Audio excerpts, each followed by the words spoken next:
Don't just watch in the dark. Click subscribe, like, and join now. Before we begin, tell me, where are you listening from and what time is it there? The Whisper That Breathed. A summer storm brewed over Boston, its dark clouds casting long shadows across the narrow streets of Beacon Hill. The air was thick with humidity, and the faint scent of rain mingled with the salty breeze from the nearby harbor. At precisely 5 in the afternoon, when the sun should have still been high, an unnatural twilight descended upon the city. Andrew Scott hurried down Pinckney Street, his leather satchel slapping against his side with each quickened step. The first rumble of thunder echoed in the distance, vibrating through the cobblestones beneath his worn loafers. He had taken this route home 1,000 times before, but today something felt different. The usual sounds of the neighborhood, children playing, dogs barking, the occasional car engine, were strangely muted. Only the wind seemed alive, whispering through the ancient trees that lined the street, whispering in a way that made Andrew's skin prickle. He glanced at the old Victorian house at number 17, its windows dark and unwelcoming despite the early hour. The for sale sign in the yard swayed gently, though he couldn't feel any breeze on his face.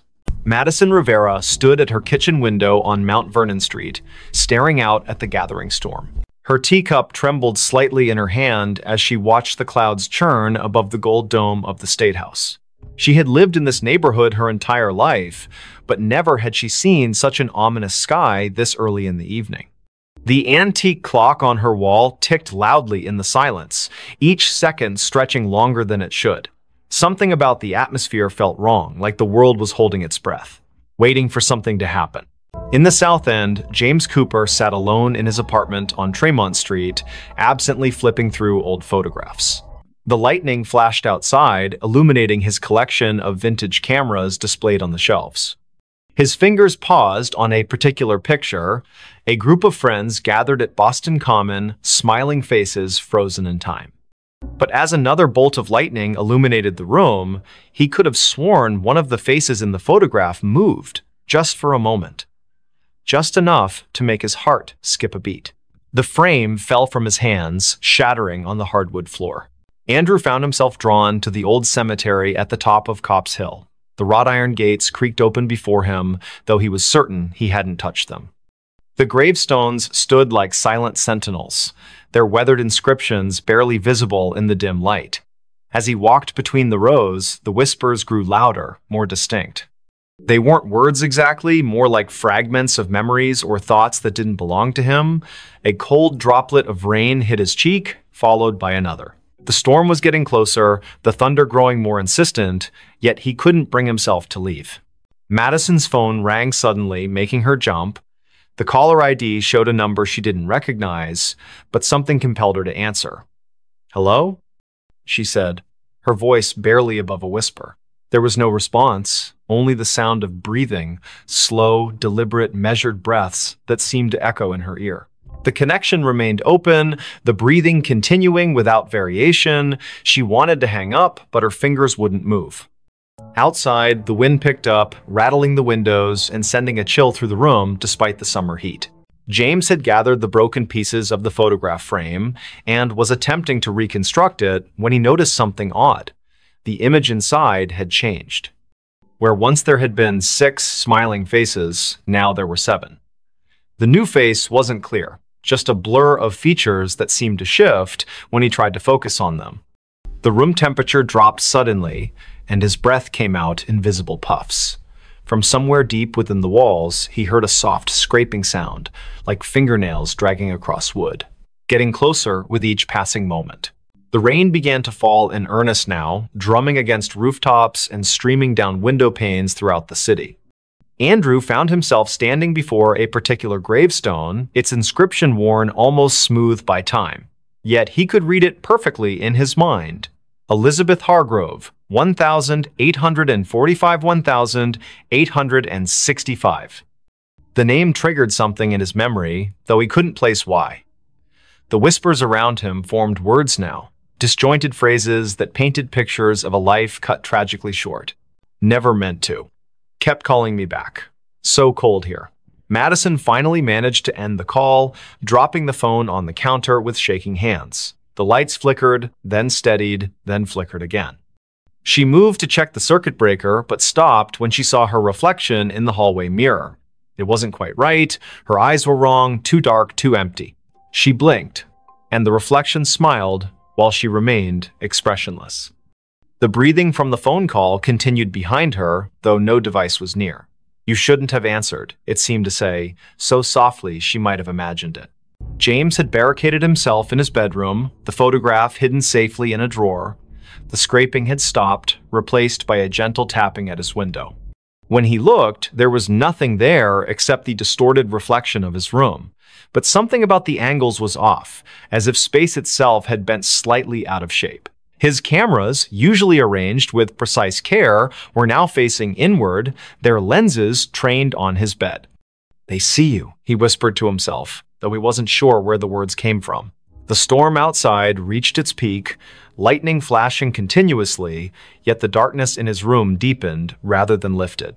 The three of them, Andrew, Madison, James, were connected by threads they couldn't see, drawn together by forces beyond their understanding.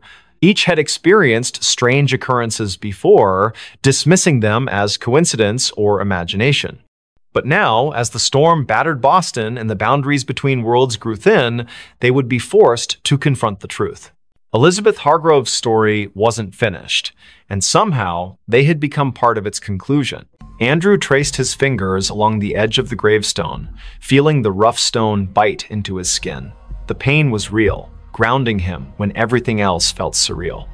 The whispers told him things, terrible things, about what had happened here all those years ago. A forbidden love, a desperate plea, a final betrayal. The rain soaked through his clothes, but he barely noticed. In his mind's eye, he could see her, Elizabeth, young and beautiful, standing at the edge of the hill, looking out toward the harbor. Her lips moved, forming words he couldn't hear over the storm. But he could feel them, resonating in his chest like a second heartbeat. Madison had retreated to her basement, seeking sanctuary from whatever haunted her home. The old furnace hummed in the corner, its rhythm matching the breathing that now filled every room. Boxes stacked against the walls contained fragments of her family's history, generations of Riveras who had lived and died in this very house. She opened one at random, finding a yellowed newspaper clipping. The headline read, "Local Girl's Mysterious Death Shocks Community." The date was June 12, 1865. The photograph showed a girl who looked remarkably like her, standing beside a man whose face was obscured by shadow. He promised, the breathing seemed to say. But he lied. James discovered something in his closet, a small wooden box he didn't remember owning. Inside were letters, written in elegant script that faded even as he read them. They spoke of longing and loss, of meetings in secret places, of promises broken under duress. The last letter ended abruptly. "If you're reading this, then I have failed. Tell them what he did, tell them how he silenced me, the whispers will guide you." The room temperature plummeted, frost forming on the inside of his window. Outside, something moved between the flashes of lightning, something that shouldn't exist in this world. Find them. It breathed. All of you. The storm reached its crescendo, lightning striking the gold dome of the State House with a deafening crack. For a moment, everything went white, and when vision returned, the city seemed subtly altered.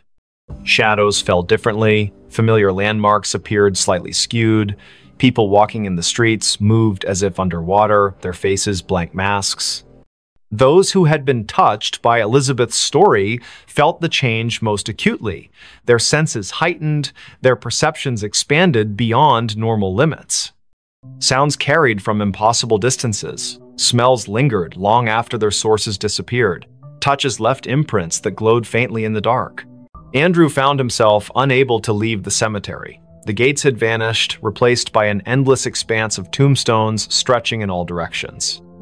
Each bore Elizabeth's name, each marked a different year of death. The whispers became a chorus now, overlapping voices telling conflicting versions of the same tragedy. Some claimed she had thrown herself from the hill in despair, others insisted she had been pushed. All agreed on one thing: justice had never been served. The rain continued to fall, but it wasn't water anymore, it was memories, each drop carrying fragments of lives cut short, hopes dashed, loves lost. Madison's basement had transformed into a labyrinth of family secrets. Every box she opened contained evidence of her ancestors' involvement in Elizabeth's fate, letters of condemnation, witness statements, a blood-stained handkerchief, photographs showing the same shadowy figure across generations, always present at moments of tragedy. The breathing grew louder, surrounding her like a physical presence. "You know him," it rasped. "He watches still." She looked up to see her own reflection in the basement window, but instead of her face, she saw the Shadow Man's features clearly for the first time. Their eyes met, and she understood everything that had been hidden, everything that had been denied. James's apartment building had emptied of all other tenants, leaving him alone with the entity that had been watching him through his cameras. The photographs on his walls had changed. Each now showed the same scene. Elizabeth standing at the edge of Copp's Hill, reaching out to someone just out of frame. The seventh figure in his broken photograph had clarified, revealing features that matched the Shadow Man from Madison's past. The wooden box had multiplied, filling his living room with identical copies, each containing variations of the same tragic story. "We are witnesses," the voice whispered directly into his mind, "and we are judged." As the supernatural storm raged, drawing energy from centuries of buried guilt and unresolved grief, the three found themselves converging at number 17 Pinckney Street. The house that had seemed merely old and empty now pulsed with malevolent life. Its windows reflected scenes from the past. Elizabeth's final moments played out endlessly, each iteration slightly different, each ending the same. The front door stood open, inviting them inside to witness the truth. The interior defied physics. Rooms stretched impossibly far, staircases led to nowhere, doors opened onto other dimensions. In the center of it all stood the Shadow Man, finally revealed in full.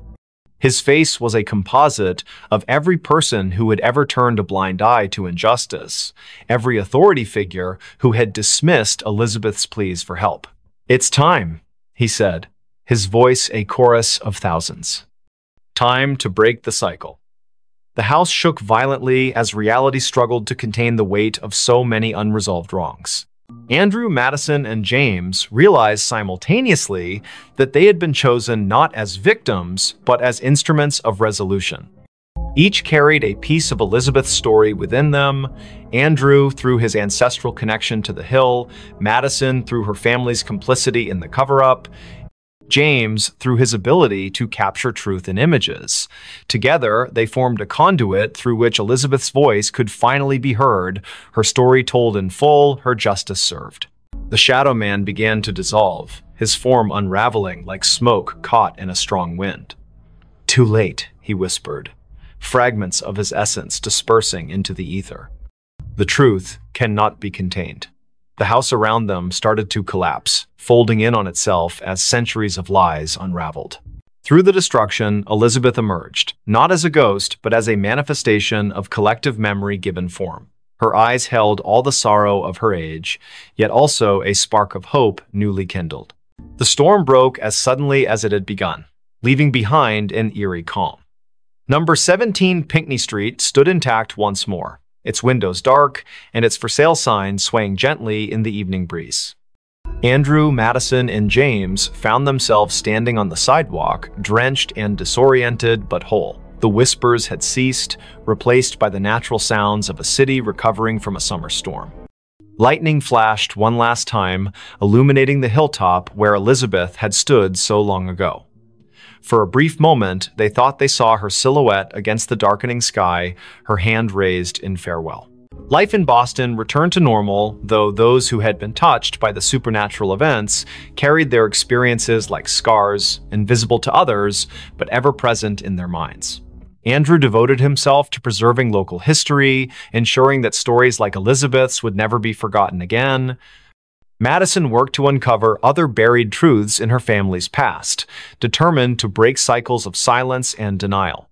James continued taking photographs, but now his lens sought to capture not just images, but essences, the intangible elements that made people who they were.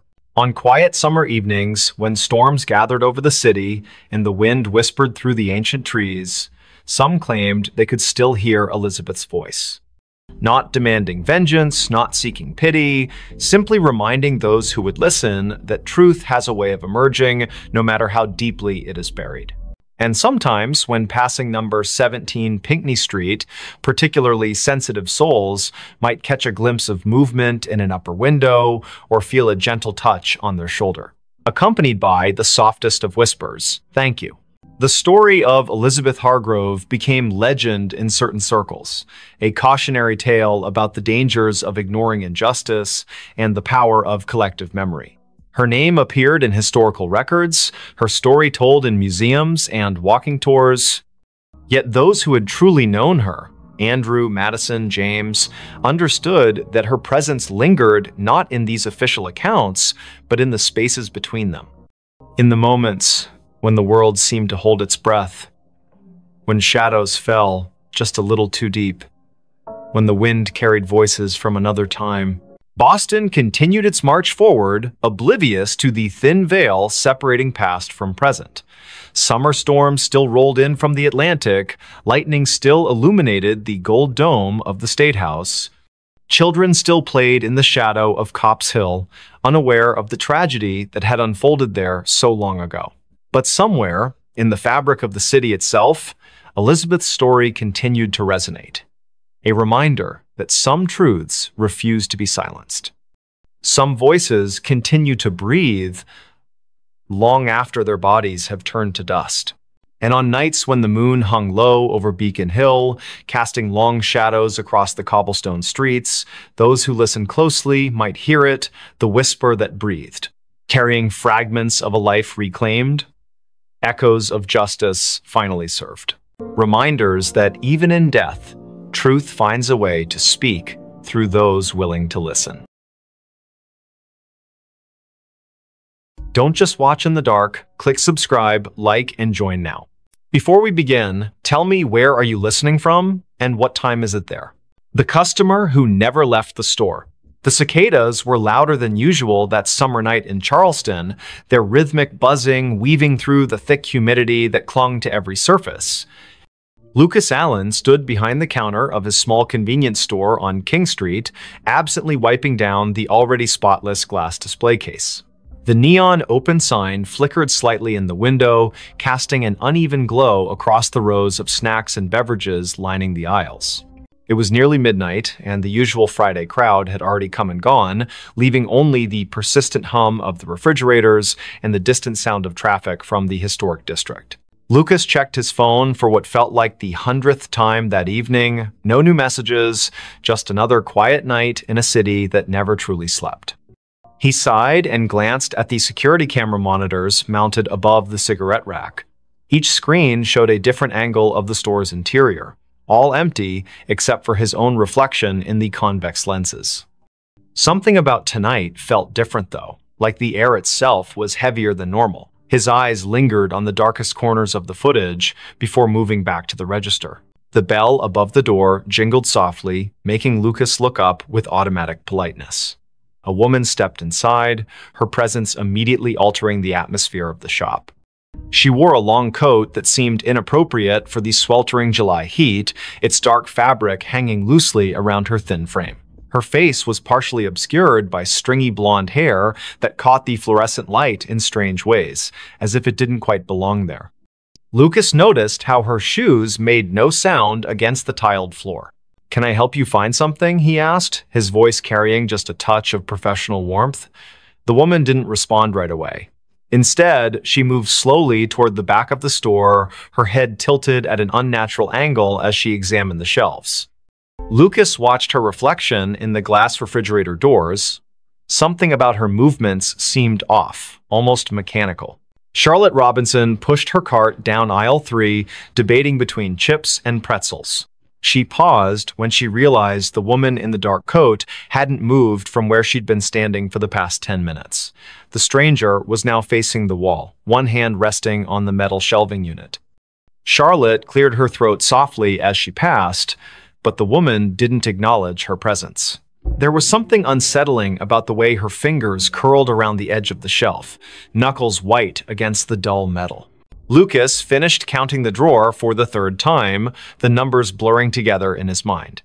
The woman still hadn't approached the register. He could see her in his peripheral vision, standing in the same spot near the snack aisle. Occasionally, he'd hear the soft rustle of her coat, though he couldn't be sure if she was actually moving anything from the shelves. The store's lights seemed dimmer than usual, casting long shadows across the floor. When he looked directly at her, she appeared perfectly normal, just another customer browsing late at night. But whenever his attention shifted elsewhere, he could feel her watching him. Amelia Mitchell entered the store 20 minutes later, her nurse's scrubs still damp from walking through the humid night air. She needed headache medicine after her double shift at Roper Street Francis Hospital. The first thing she noticed was the temperature. It felt several degrees colder inside than it should have been. Then she saw the woman in the dark coat standing near the beverage coolers. Something about her posture seemed wrong, like she was leaning into the glass without actually touching it. Amelia grabbed her medicine quickly, avoiding eye contact as she approached the register. The transaction took longer than necessary. Lucas kept glancing at the security monitors, noting how the woman's position never changed despite the passage of time. On the cameras, she appeared as a dark smudge against the bright colors of the snack aisle, her features indistinct even in high definition. When he finally looked up from the register, Amelia was already gone, leaving behind only the faint scent of hospital-grade soap. The cicadas outside seemed louder now, their song almost frantic against the glass windows. Charlotte decided she needed to leave. The woman had started humming softly, a tune that sent shivers down her spine, though she couldn't place why. As she approached the register, she noticed something peculiar. The floor tiles beneath the woman's feet looked newer than the rest, as if they'd been recently replaced. The grout lines were cleaner, the pattern slightly misaligned with the surrounding area. Lucas rang up her purchase without speaking, his hands trembling slightly as he handled the cash. Neither of them acknowledged the figure still standing silently among the snacks. The clock ticked past midnight. Lucas began his closing routine, straightening displays and checking expiration dates. The woman remained in her spot, seemingly unaware of the store's operating hours. When he finally mustered the courage to approach her, she turned toward him with a smile that didn't reach her eyes. "I'll be leaving soon," she said, her voice carrying an odd echo despite the carpeted floor. Lucas nodded and returned to the register, though his heart pounded in his chest. Something about her statement felt more like a warning than an assurance. Amelia couldn't shake the feeling that she'd seen the woman before. During her walk home, fragments of memory surfaced, a patient years ago who had died in room 312, her body found cold and alone after the night staff failed to check on her. The details matched too perfectly. The dark coat, the stringy blonde hair, the way she stood so still, it was easy to forget she was there.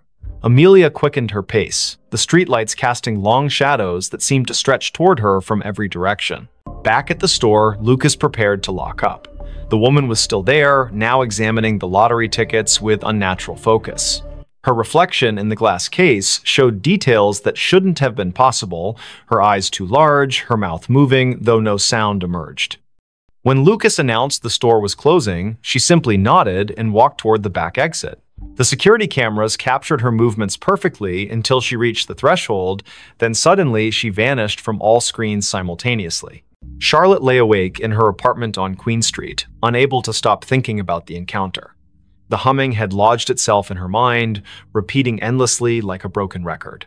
She pulled out her phone and searched recent news articles, finding nothing unusual about the convenience store or its employees. Yet when she scrolled through the business's social media page, she noticed something strange. In every photo taken inside the shop, the same dark figure appeared in the background, always partially obscured, but unmistakably present. Lucas locked the front door and set the alarm, his hands shaking as he worked. The back exit showed no signs of forced entry or recent use. The woman's absence felt heavier than her presence had been. As he walked to his car, he couldn't shake the sensation of being watched. The parking lot lights buzzed faintly overhead, attracting clouds of insects that cast dancing shadows across the asphalt. When he glanced back at the store windows, he saw her standing exactly where he'd left her, staring out with an expression he couldn't read. Amelia called in sick the next day, unable to face the memories flooding back with each passing hour. She researched the store's history, discovering it had been built on the site of an old boarding house that burned down decades ago. Records mentioned a woman who had disappeared during the fire, her body never found among the charred remains. The description matched the figure from the store perfectly, right down to the humming that witnesses claimed they could still hear on quiet nights. The following evening, Lucas arrived for his shift to find everything exactly as he'd left it. The security footage showed 14 hours of empty aisles and silent registers. Yet, when he reviewed the previous night's recording, there she was again, appearing in the snack aisle as if she'd never left, moving with purpose toward the back of the store. The timestamp confirmed she'd been there the entire time, invisible to everyone except through the unblinking eyes of the cameras. Charlotte couldn't stay away. Something compelled her to return to the store, to confront the mystery that had taken root in her thoughts. When she entered that night, the air felt colder than before, and the humming was louder, vibrating through her bones like a tuning fork. The woman stood in the same spot, surrounded by products that seemed to decay faster than they should. Their expiration dates read months in the future, yet their packaging was faded and brittle, as if time itself bent around her presence. Lucas began documenting everything. He kept detailed notes about each encounter, noting patterns in her behavior and appearance. The woman never spoke unless directly addressed, and even then, her responses were cryptic and often nonsensical. Yet, she seemed to know intimate details about each person who interacted with her, childhood memories Charlotte had forgotten, medical cases Amelia thought she'd kept confidential, personal struggles Lucas had never shared with anyone. The knowledge hung in the air like a threat, preventing them from seeking help. The city continued its usual rhythm around them, oblivious to the supernatural phenomenon unfolding on King Street. Tourists snapped photos of the historic district, capturing streaks of darkness in their pictures that they dismissed as lens flares. Locals complained about power fluctuations in the area, their clocks running minutes fast or slow without explanation. The cicadas grew louder with each passing night, their song taking on an almost musical quality that matched the woman's haunting melody. Amelia discovered other victims during her research, people who had encountered similar figures in different locations throughout Charleston's history. Each story followed the same pattern: a mysterious woman appearing in places of commerce, lingering beyond reason, collecting pieces of people's lives until they became trapped in her orbit. Some claimed she was searching for something specific, others believed she fed on human connection. All agreed that once she marked you, there was no escaping her influence. Lucas found himself changing. His reflection in the store windows seemed less substantial, his features fading slightly each day. Customers commented on how tired he looked, though he slept better than he had in years. The security cameras captured moments when he wasn't entirely present, his form flickering like static between frames. The woman watched these transformations with apparent satisfaction, her humming growing more complex, as if composing a symphony only she could hear. Charlotte's friends noticed her withdrawal from social activities. She spent hours sitting in her apartment, staring at the convenience store's security feed she'd hacked into. The woman's movements created patterns that resembled ancient symbols when traced over time. Mathematical equations formed in the spaces between appearances, suggesting a logic behind the madness. Yet each revelation came at a cost, fragments of Charlotte's personality chipped away, replaced by an understanding she couldn't articulate. The temperature in the store dropped steadily, creating condensation on the windows that spelled out words when viewed from certain angles.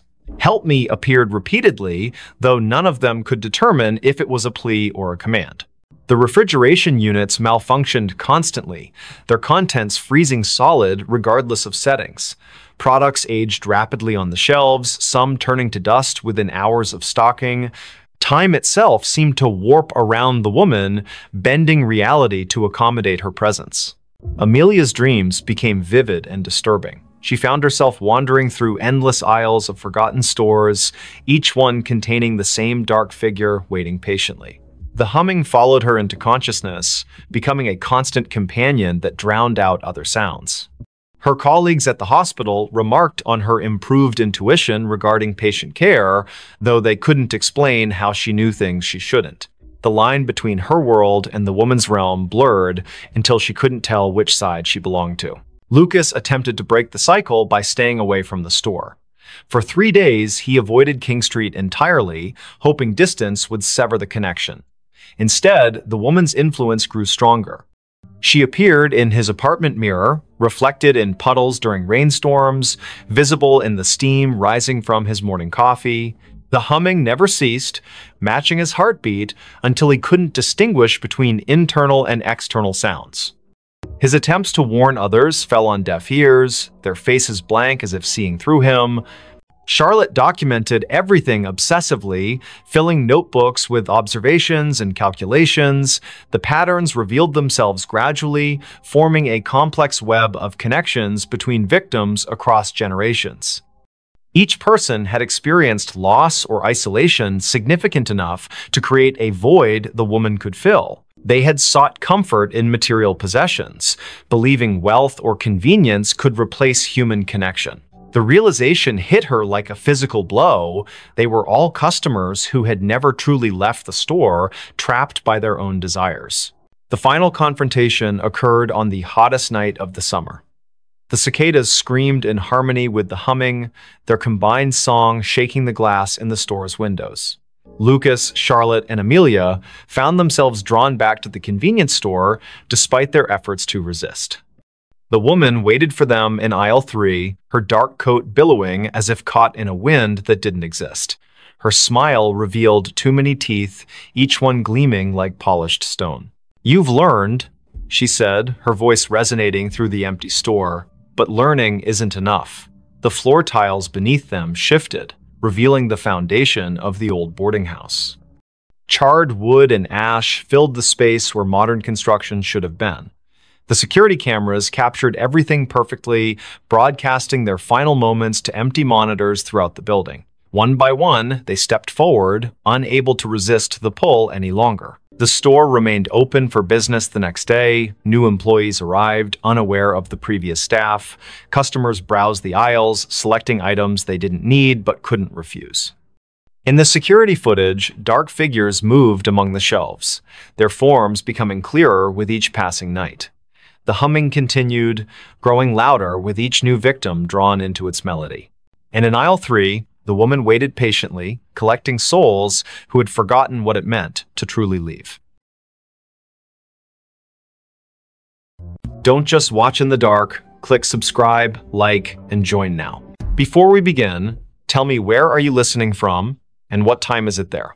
The Book That Called Me. The streets of Chicago were slick with rain, reflecting the dim orange glow of streetlights like shattered mirrors. It was 5 in the morning, and the city seemed to hold its breath under a heavy sky streaked with gray clouds. The storm had rolled in from Lake Michigan without warning, drenching everything in sight.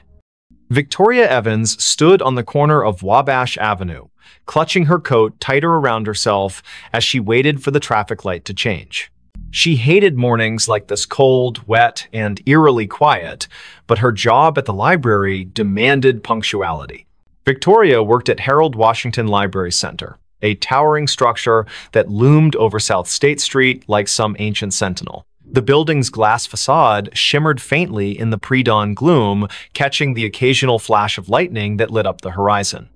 As she approached the entrance, her shoes squelching against the wet pavement, she noticed something odd, a single book lying face down on the steps leading up to the main doors. Its cover was dark, almost black, and water pooled around it in tiny rivulets. No one else was around. The security guard, who usually manned the early shift, hadn't arrived yet. She hesitated for a moment before picking it up. The book felt heavier than it should have been, its pages damp but not entirely soaked through. There was no title on the spine or cover, just an embossed pattern of swirling lines that seemed to shift slightly when viewed from different angles. A shiver ran down her spine, though she couldn't say why. Maybe it was the way the book felt. Alive somehow, pulsing faintly in her hands. Still, curiosity got the better of her. She tucked it under her arm and pushed open the heavy glass door. Inside, the library was silent except for the faint hum of fluorescent lights overhead. Rows upon rows of shelves stretched out into shadowy corners, their contents neatly organized, yet somehow foreboding in the dim light. Victoria made her way to the circulation desk near the center of the atrium, setting the book down carefully, as if afraid it might bite. Her fingers lingered on the cover for a second longer than necessary before she pulled them away abruptly. Something about it unsettled her deeply, though she couldn't put her finger on what exactly it was. Her coworker, Daniel Harris, arrived shortly after, yawning loudly as he shuffled toward the desk. He was tall and lanky, with messy brown hair that stuck out in all directions despite his best efforts to tame it. "Morning, Vic," he muttered, glancing briefly at the book before shrugging. "What's this?" "I found it outside," Victoria replied, keeping her voice low so as not to disturb the stillness. "It doesn't have a title or anything." Daniel raised an eyebrow but didn't comment further.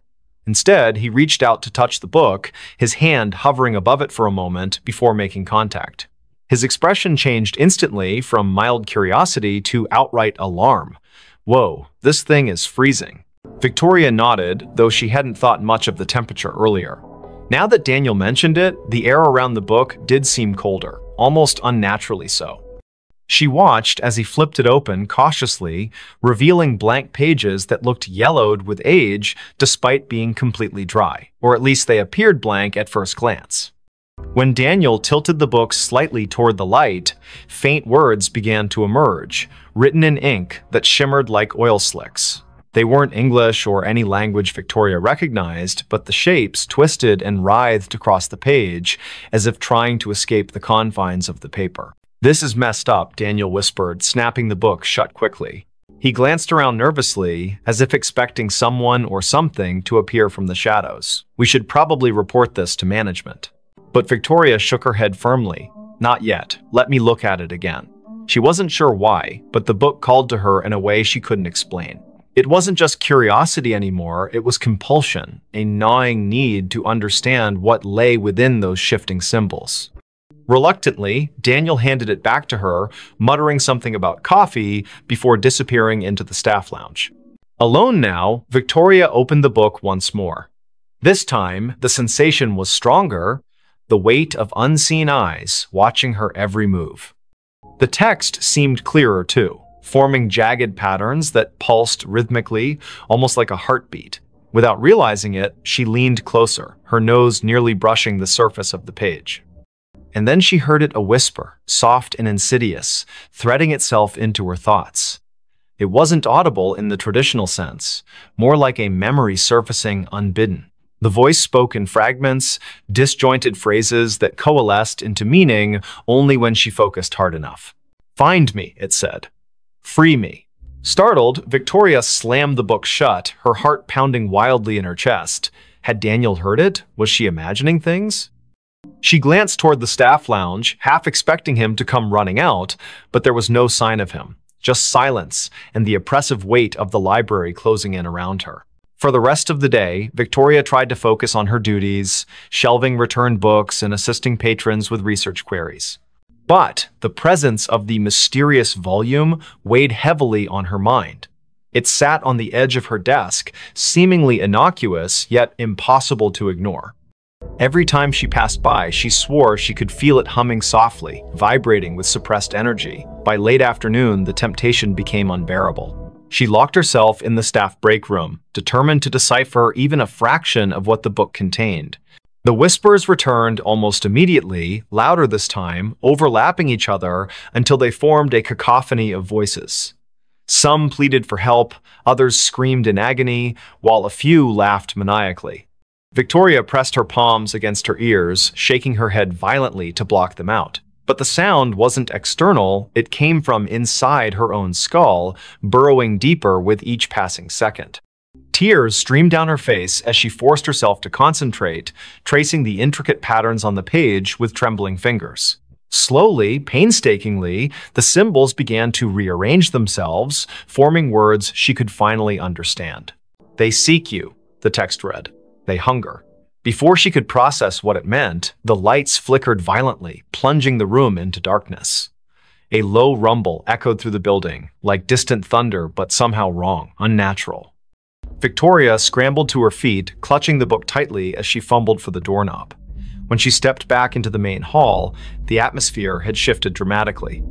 Shadows danced along the walls where none should exist, twisting and contorting into grotesque shapes. The air smelled metallic, tinged with decay. And worst of all, the silence was gone, replaced by faint scratching sounds, like claws dragging across wood. "Daniel?" she called out, her voice cracking with fear. No response. Panic rising, she moved toward the circulation desk, hoping to find some semblance of safety there. But as she rounded the corner, she froze. The shelves lining the aisles were no longer filled with books, they were empty, hollow husks stretching endlessly into the gloom. Where had everything gone? What was happening?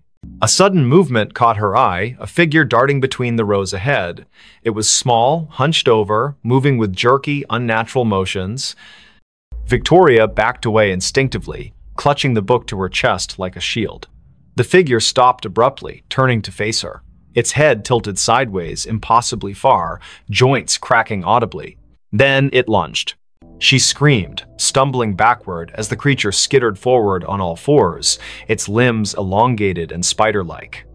Its face, if it could be called that, was featureless save for a gaping maw lined with needle-sharp teeth. The thing moved faster than she thought possible, closing the distance between them in seconds. Just as it leapt toward her, Victoria threw the book at it in desperation. The impact sent it sprawling, screeching in pain as smoke rose from where the tome had struck its body.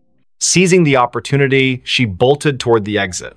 Outside, the rain had intensified, soaking her instantly as she sprinted down the steps. Thunder boomed overhead, drowning out the sound of her frantic footsteps. She didn't stop running until she reached her car, slamming the door shut behind her and locking it with shaking hands. Breathing heavily, she glanced at the passenger seat and froze. The book sat there, dripping wet, its cover cracked open slightly to reveal glowing symbols etched onto the inner pages. "No," she whispered, reaching out tentatively. "How did you?" The car rocked violently as something slammed into the roof, denting the metal inward. Another crash followed, then another, accompanied by guttural growls that reverberated through the vehicle.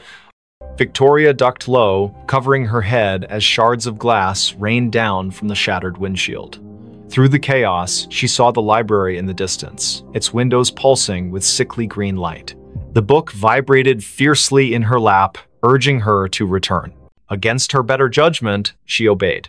Back inside, the scene had changed again. The aisles were intact now, stocked with books as if nothing had happened, yet the oppressive feeling lingered, thicker than ever. The whispers grew louder, converging into a single voice that spoke directly to her. "You cannot run," it hissed. "You are mine now." Victoria spun around, searching for the source, but found only emptiness. Until she saw him, the man standing at the end of the aisle, partially obscured by shadows. He wore a tattered suit, his skin pale and translucent, eyes sunken and hollow. In his skeletal hands, he held a copy of the same book she carried. "Michael Parker," he rasped, taking a step closer. "I've been waiting." And then the world dissolved into darkness. When Victoria awoke, hours later, she was seated at the circulation desk. The library was empty, bathed in the golden light of dawn filtering through the windows. For a moment, she thought it had all been a nightmare. But when she looked down, the book lay open before her, its pages filled with fresh writing. "They will come for you next." The whisper that never opened. It was 3 in the morning when Lucas Bennett first heard the sound. A faint whisper carried by the icy wind that swept through the narrow streets of Los Angeles. The city was unusually quiet for a place that never slept, its usual hum of life replaced by an unsettling stillness. Frost clung to the palm trees lining the sidewalks, their leaves glistening under the dim streetlights. Lucas had been walking home from his late shift at the diner when he noticed it, the whispering that seemed to follow him wherever he went. He pulled his jacket tighter around himself, trying to shake off the chill that wasn't entirely from the cold. The whisper grew louder as he passed an alleyway between two old brick buildings. It sounded like words, but nothing coherent, just fragments of syllables that danced at the edge of understanding. His pace quickened, boots crunching against the frost-covered pavement. He told himself it was just the wind playing tricks on him. But deep down, he knew better. Olivia Turner lived in apartment 3B of the building where Lucas rented his studio. She had moved in 6 months ago, and they had exchanged polite greetings in the hallway occasionally. But tonight, when Lucas finally reached his floor, he found her standing outside her door, her face pale and drawn. Her hands trembled as she fumbled with her keys, dropping them twice before managing to unlock the door. Something about her demeanor made Lucas pause. "Everything okay?" he asked, his voice softer than intended. Olivia glanced at him, her eyes wide with something he couldn't quite place. Fear? Exhaustion? Both? She hesitated before answering, I keep hearing things." Her voice cracked slightly. Voices. Whispers. I thought maybe it was just my imagination. She trailed off, looking past him into the dark hallway. Lucas felt a chill run down his spine. He had heard those whispers too. Without thinking, he said, "Me too. Tonight. Outside." Olivia's expression shifted from fear to something closer to relief, though her hands still shook. "Come in," she said quietly, stepping aside. The warmth of her apartment enveloped him immediately, but it did little to ease the tension coiling in his chest. Inside, the room was small but cozy, decorated with mismatched furniture and soft lighting. A half-empty mug of tea sat cooling on the coffee table beside an open book. Olivia gestured for him to sit while she poured herself another cup. "Do you want some?" she asked, holding up the teapot. Lucas nodded, though he doubted anything could settle the unease growing inside him. As she busied herself in the kitchenette, he noticed the curtains were drawn tightly shut, despite the fact that no one would be able to see inside at this hour. The windows themselves seemed almost deliberately avoided. So Olivia began after handing him a steaming mug. "You heard them too, the whispers." It wasn't a question.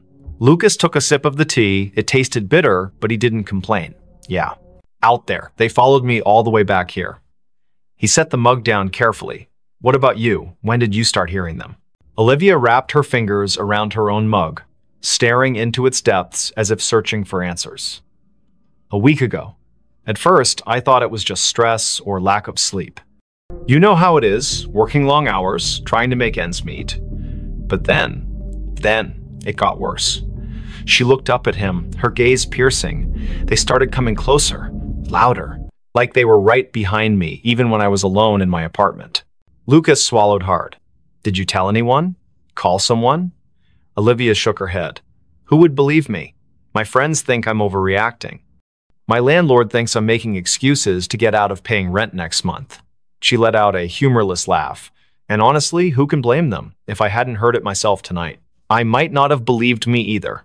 The silence that followed was heavy, broken only by the distant hum of traffic far below.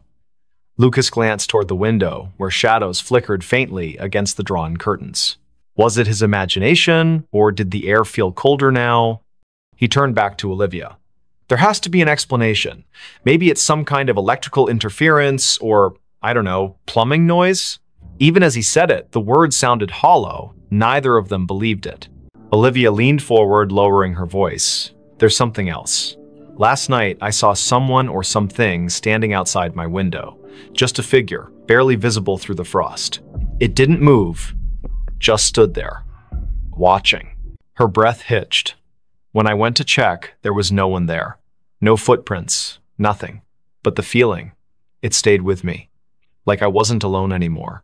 Lucas felt a knot tighten in his stomach. He wanted to dismiss her story as paranoia, but the memory of the whispers he'd heard earlier lingered vividly in his mind. "Have you tried leaving? Going somewhere else for a few days?" She shook her head again. "I can't afford to leave. And besides," she hesitated, glancing toward the window once more, "it feels like it's following me." Wherever I go, whatever I do, it's always there, waiting. The weight of her words settled over them like a suffocating blanket. Lucas finished his tea, setting the empty mug aside. We should figure this out together. He said finally, whatever it is, if it's real, we'll find a way to stop it.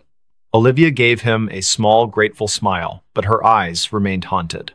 Over the next hour, they talked about everything they could remember. The timing of the whispers, any patterns or triggers, whether they had noticed anything unusual in their daily routines. The conversation helped distract them temporarily, but neither could shake the sense that they were being watched.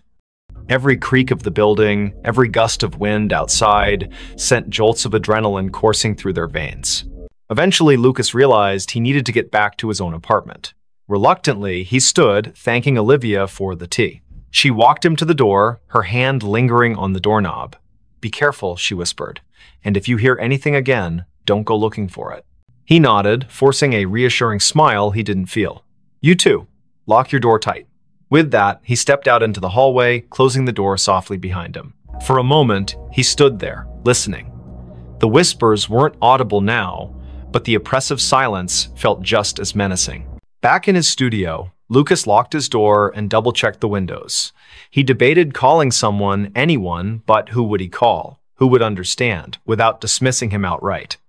Instead, he lay down on his bed, staring at the ceiling as exhaustion slowly crept over him. Sleep came fitfully, plagued by dreams of shadowy figures and unintelligible voices echoing endlessly in his ears. The next morning brought little relief. Though the sun eventually rose, casting weak light over the frost-laden city, the oppressive atmosphere remained. Lucas called in sick to work, unable to face the idea of leaving his apartment. Around noon, there was a knock at his door. It was Olivia, carrying a bag of groceries and wearing a nervous smile. "I figured we could use some supplies," she said, stepping inside, "and maybe staying together will help." Lucas didn't argue. Together, they spent the day researching local legends, urban myths, anything that might explain what was happening. They scoured forums, read articles, even dug into old newspaper archives online. Most of it was nonsense ghost stories and conspiracy theories, but one thread caught their attention. A user named Silent Watcher had posted about a series of disappearances in Los Angeles during the winter months over the past decade. The cases were unsolved, dismissed as runaways or accidents, but certain details stood out. Witnesses reported hearing strange noises before the victims vanished. Some claimed to have seen shadowy figures lurking near windows or alleys. The posts were vague, but the similarities were impossible to ignore. As evening fell, the temperature dropped sharply. The heater struggled to keep up, and both Lucas and Olivia found themselves bundled in blankets, huddled together on the couch.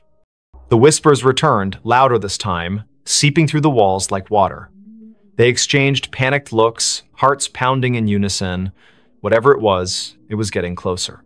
Desperation drove them to action.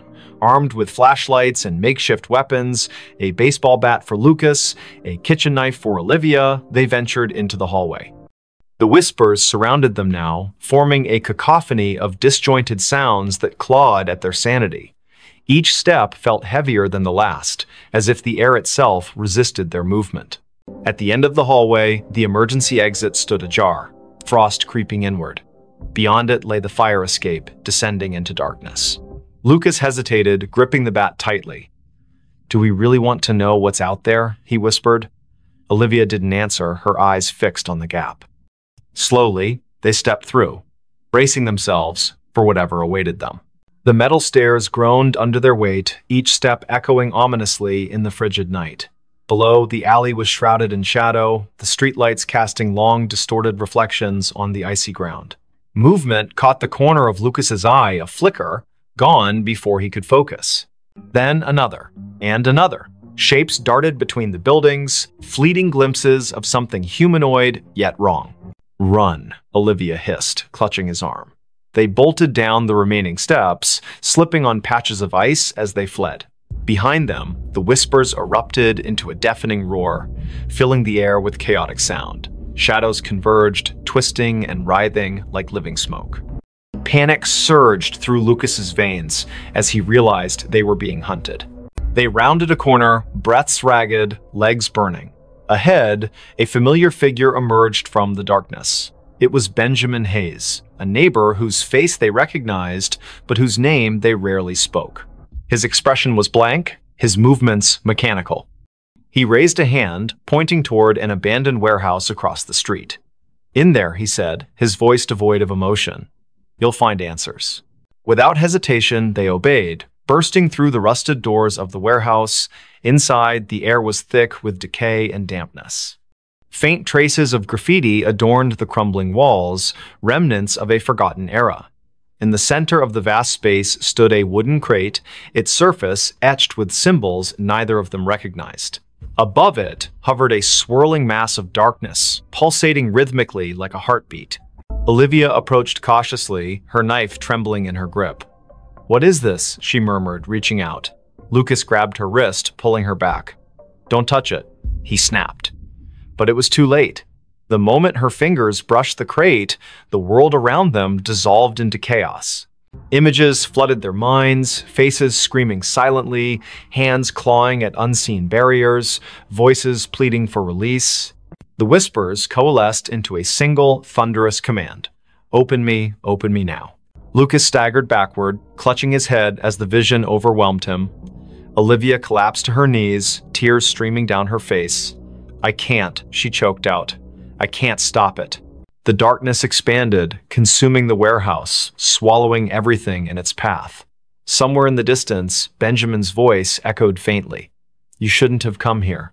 And then, silence. When Lucas opened his eyes, he was alone. The warehouse was gone, replaced by an endless void. Whispers surrounded him, louder than ever, pressing against his skull until he thought it might burst. He screamed, but no sound escaped. The last thing he saw before the darkness claimed him completely was the crate, floating impossibly in the emptiness, its lid inching open. Somewhere in Los Angeles, the sun rose again, frost melted from the trees, and life resumed its usual pace. But in apartment 3B, the curtains remained drawn and the whispers continued, waiting for their next listener. Screams in the warehouse at night. The winter air in Savannah carried an unusual chill, even for Georgia. The cicadas buzzed incessantly through the humid night as Amelia Thompson tightened her scarf around her neck. She had taken the security job at the old warehouse on the outskirts of town, mostly out of desperation. The building stood like a monolith against the dark sky, its weathered brick walls telling stories of better days when it was part of the thriving Port District. Liam Allen, her partner for the night shift, leaned against their patrol car while chewing absent-mindedly on a toothpick. "Third week, and you're still jumpy," he said with a smirk that didn't quite reach his eyes. His attempt at casual conversation couldn't mask the tension in his voice. They both knew something wasn't right about this place. Every night brought new sounds from within the warehouse's walls, sounds that shouldn't exist in an empty building. As they approached the main entrance, Amelia noticed the padlock looked different somehow. The scratches around the hasp seemed fresh, though she could have sworn she'd checked it thoroughly just hours before. Liam must have seen her hesitation because he placed a hand on her shoulder. "Probably just kids messing around again," he said, but his words lacked conviction. Last week, they'd found graffiti inside that definitely hadn't been there during their previous rounds. The heavy metal door groaned in protest as Liam pushed it open. The smell hit them immediately, damp concrete mixed with something metallic that made Amelia's stomach churn. Their flashlights cut through the darkness, revealing rows of empty pallets and dusty machinery. The air felt heavier inside, pressing against their lungs with each breath. Somewhere deep in the shadows, water dripped methodically. Drip, drip, drip. They started their usual patrol route, boots echoing ominously against the concrete floor. Amelia couldn't shake the feeling they were being watched. The security cameras mounted high on the walls provided little comfort. Their red lights blinked steadily, but she knew from experience how unreliable they were. Half of them were either broken or showed nothing but static-filled images on the monitor back at their station. "Did you hear that?" Amelia whispered suddenly, grabbing Liam's arm. A soft scraping sound had come from somewhere behind the rows of shelving units. It sounded like metal dragging across concrete. slow, deliberate. Liam raised his flashlight, the beam trembling slightly despite his best efforts to keep it steady. "Probably just rats," he muttered, though neither of them believed it. The sound came again, closer this time. Closer. Their radios crackled to life without warning, making them both jump. Static filled their ears for several seconds before a distorted voice broke through. "Help me." The transmission ended abruptly, leaving only silence in its wake. Amelia and Liam exchanged a worried glance. That section of the frequency belonged to local emergency services, not their security channel. They should never have received that transmission here. The temperature seemed to drop several degrees as they continued deeper into the warehouse. Their breath formed visible clouds in the beam of their flashlights. Something moved in the corner of Amelia's vision. A shadow too large to be a rat, darting between support columns. When she turned to look directly at it, there was nothing there. Just empty space and more shadows that seemed to stretch longer than they should. Liam stopped suddenly, causing Amelia to bump into him. He was staring at something on the floor ahead. At first glance, it looked like oil stains, but as they moved closer, the metallic smell became overwhelming. Blood. Fresh blood leading toward one of the loading docks. The trail glistened wetly in their flashlight beams, ending abruptly at the edge of a large pool that hadn't been there during their last pass through this area. Neither of them spoke as they followed the path, their footsteps careful and measured. The loading dock area proved even colder than the rest of the warehouse. Condensation formed on every surface, dripping steadily from the ceiling beams. What appeared to be claw marks scored deeply into the concrete floor, radiating outward from the blood pool like some terrible flower blooming in reverse. Amelia's radio crackled again, this time with no discernible words, just a rising and falling electronic whine that set her teeth on edge. She fumbled to turn it off, but found the volume control unresponsive.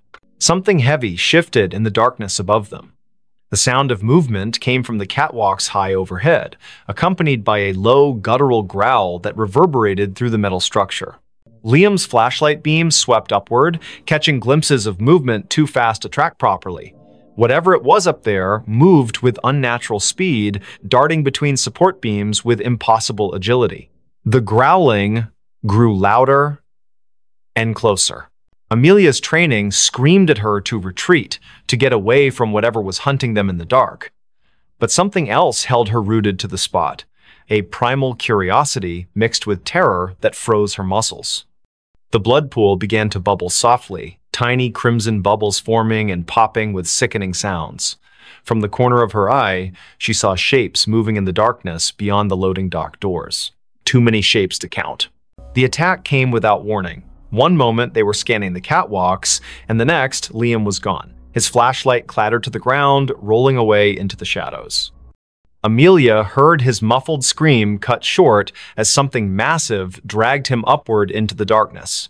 Her own scream caught in her throat as she backed away, tripping over her own feet in her haste to escape. The thing on the catwalk let out a triumphant roar that shook dust from the ceiling. She scrambled backward, her flashlight beam dancing wildly across the warehouse floor. More figures emerged from the shadows now, surrounding her. They moved with jerky, unnatural motions, their forms humanoid but wrong somehow, too tall, too thin, their limbs bending at impossible angles. The largest figure, presumably what had taken Liam, dropped down from the catwalk with a deafening crash. Its eyes glowed faintly in the darkness, fixing on her with predatory intelligence. The cicadas outside had grown louder, their buzzing almost deafening now. Amelia realized with growing horror that their pattern matched the rhythm of the creature's movements. Each step it took toward her synchronized perfectly with the insect's chorus. The other figures began to circle her, closing in from all sides. Their breathing sounded wet and labored, like liquid being forced through cloth. She pressed herself against a stack of pallets, searching desperately for an escape route. A sudden noise from the office area caught everyone's attention, the distinctive sound of someone trying to force open a window. The creatures hesitated, their heads snapping toward the disturbance with unsettling speed. Amelia seized her chance, diving between two of the smaller figures and sprinting toward the main entrance. Behind her, she heard snarls of frustration as the creatures debated whether to pursue her or investigate the new intruder. Her radio crackled to life again, this time with perfect clarity. "Run!" a woman's voice shouted urgently. "Get out while you still can." The transmission cut off abruptly, replaced by more static. Amelia didn't question it. She poured everything she had left into reaching the exit. As she burst through the heavy metal door, the cold night air hit her like a slap. The cicadas fell silent all at once, creating an eerie void where their buzzing had been moments before. Standing by their patrol car was a young woman, probably in her early 20s, dressed in tattered clothes and bleeding from multiple wounds. Her eyes widened when she saw Amelia emerge from the warehouse. "You shouldn't be here," she whispered hoarsely. "None of us should be here." Before Amelia could respond, the girl collapsed to her knees, pointing weakly back toward the building. "They're coming." True to her warning, the warehouse doors slammed shut with enough force to rattle the entire structure. The windows on the upper floors began to glow with an unnatural light, pulsing in time with the now returning cicada chorus. Shadows moved behind the glass in ways that defied physics, stretching and contorting until they seemed to press against the very fabric of reality.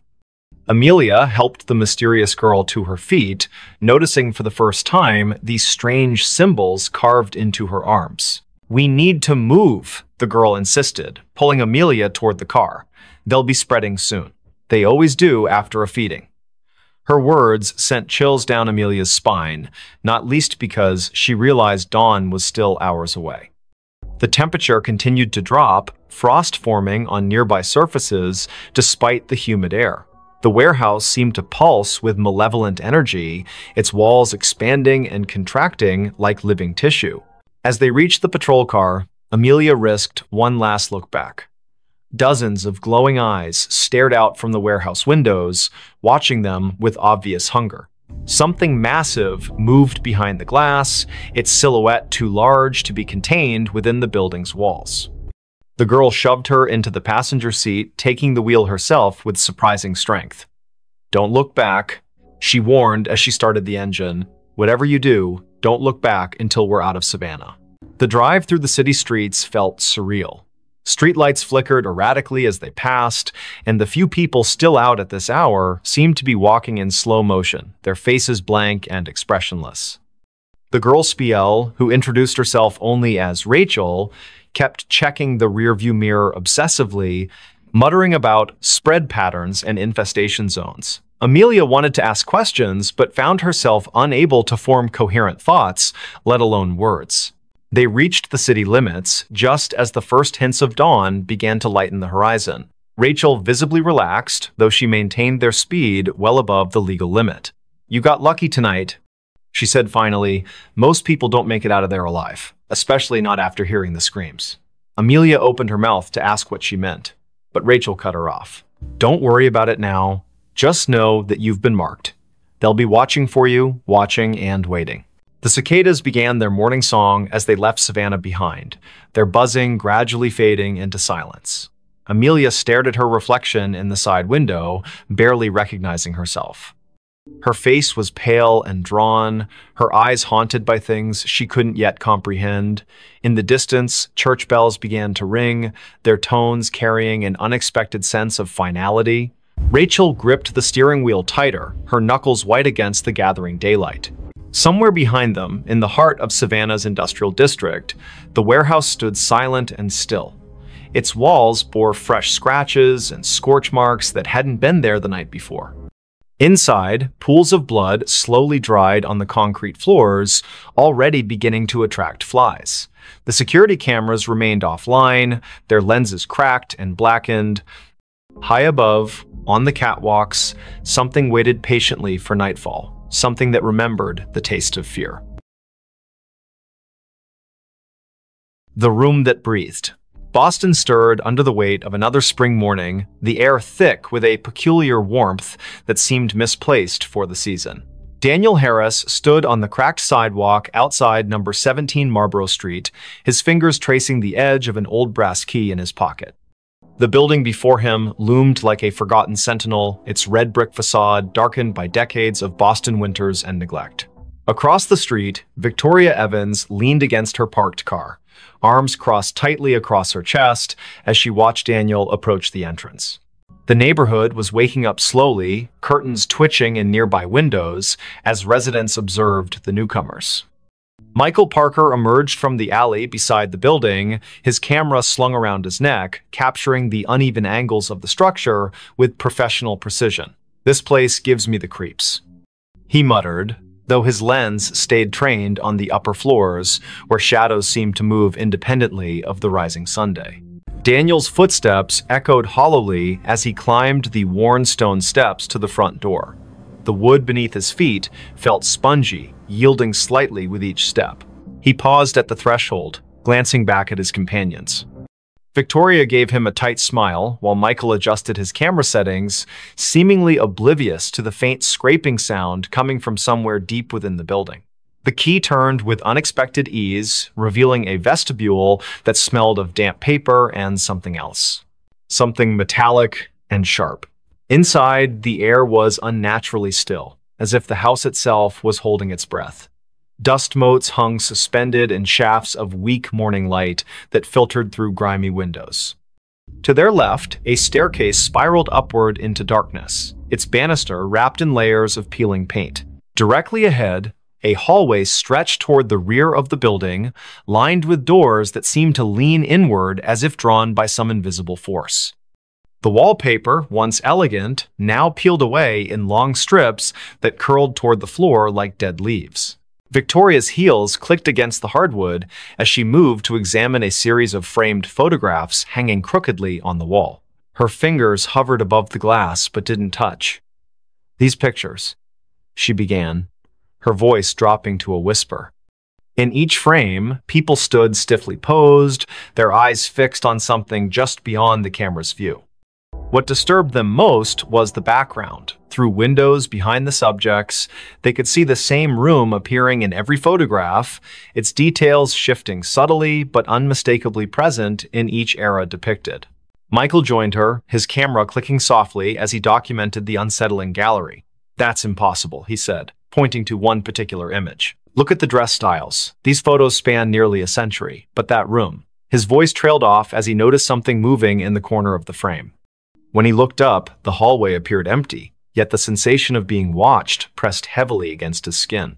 The temperature dropped suddenly, causing their breath to mist in the air. From somewhere above came the distinct sound of footsteps, slow and deliberate, pacing back and forth across the ceiling. Daniel called out, his voice echoing unnaturally loud in the confined space. The footsteps stopped immediately, followed by complete silence that seemed to vibrate through the very walls. Then came a new sound, a soft, rhythmic creaking like the gentle expansion and contraction of old wood. But this wasn't coming from the structure itself. It was emanating from the room at the end of the hall, pulsing with a life of its own. Daniel took the first step toward the source of the sound, his palm slick against the railing of the staircase. The wooden steps groaned beneath his weight, each complaint sounding louder than the last. Halfway up, he paused, certain he'd heard whispered words trailing after him like cobwebs brushing against his ears. Victoria followed close behind, her hand occasionally reaching out to steady herself against the wall, only to pull back sharply each time her fingers made contact. The wallpaper felt warm to the touch, almost feverish, and when she looked closely, she thought she saw veins of black mold spreading outward from each point of contact. At the top landing, they found themselves facing 3 doors, each painted a different shade of gray that seemed to shift depending on how long you stared. The middle door stood slightly ajar, swaying gently, despite the absence of any breeze. Through the gap, they could see movement, not human movement, but something more akin to shadows stretching and retreating across the far wall. Michael raised his camera, framing the scene through the viewfinder, but what he saw through the lens made his hands tremble. The room appeared larger through the camera, its dimensions distorted in ways that defied logic. "Did you hear that?" Victoria's voice cracked as she spoke.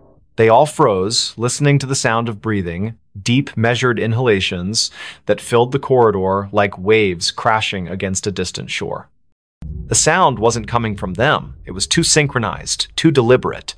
Daniel reached for the doorknob, his fingers brushing against metal that felt impossibly cold. As his hand closed around it, the breathing hitched, then resumed with greater intensity. The door opened with a reluctant creak, revealing a space that seemed to swallow the available light rather than reflect it. Inside, the air was dense and humid, carrying the scent of earth after rain mixed with something sour and metallic. The walls were covered in what appeared to be ancient wallpaper, but upon closer inspection, they realized it was actually layers of dried, yellowed paper stacked directly onto the plaster.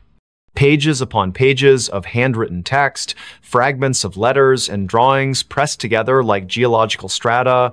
Some sections seemed to ripple when touched, as if the surface retained some vestige of life. In the center of the room stood an antique writing desk, its surface stained with ink blots that had long since dried black. Victoria approached the desk cautiously, her attention drawn to a leather-bound journal resting open at its center. The handwriting inside was spidery and erratic, the ink varying in color from fresh black to faded brown. As she read the first few lines, her reflection in the window behind the desk caught her eye. She froze, watching as her mirrored self continued reading even after she had lowered the book. The reflection smiled at her, then mouthed words that didn't match her own movements. When she turned to look back at the actual room, she found Daniel staring at her with wide eyes, his lips moving soundlessly. Michael remained in the doorway, his camera trained on the scene unfolding before him. Through the viewfinder, he watched as the room's dimensions shifted imperceptibly, walls bowing inward, then snapping back like living tissue. The floorboards beneath his feet pulsed gently, maintaining the same rhythm as the breathing they had heard earlier. He noticed something new. Symbols carved into the baseboards, their shapes disturbingly familiar.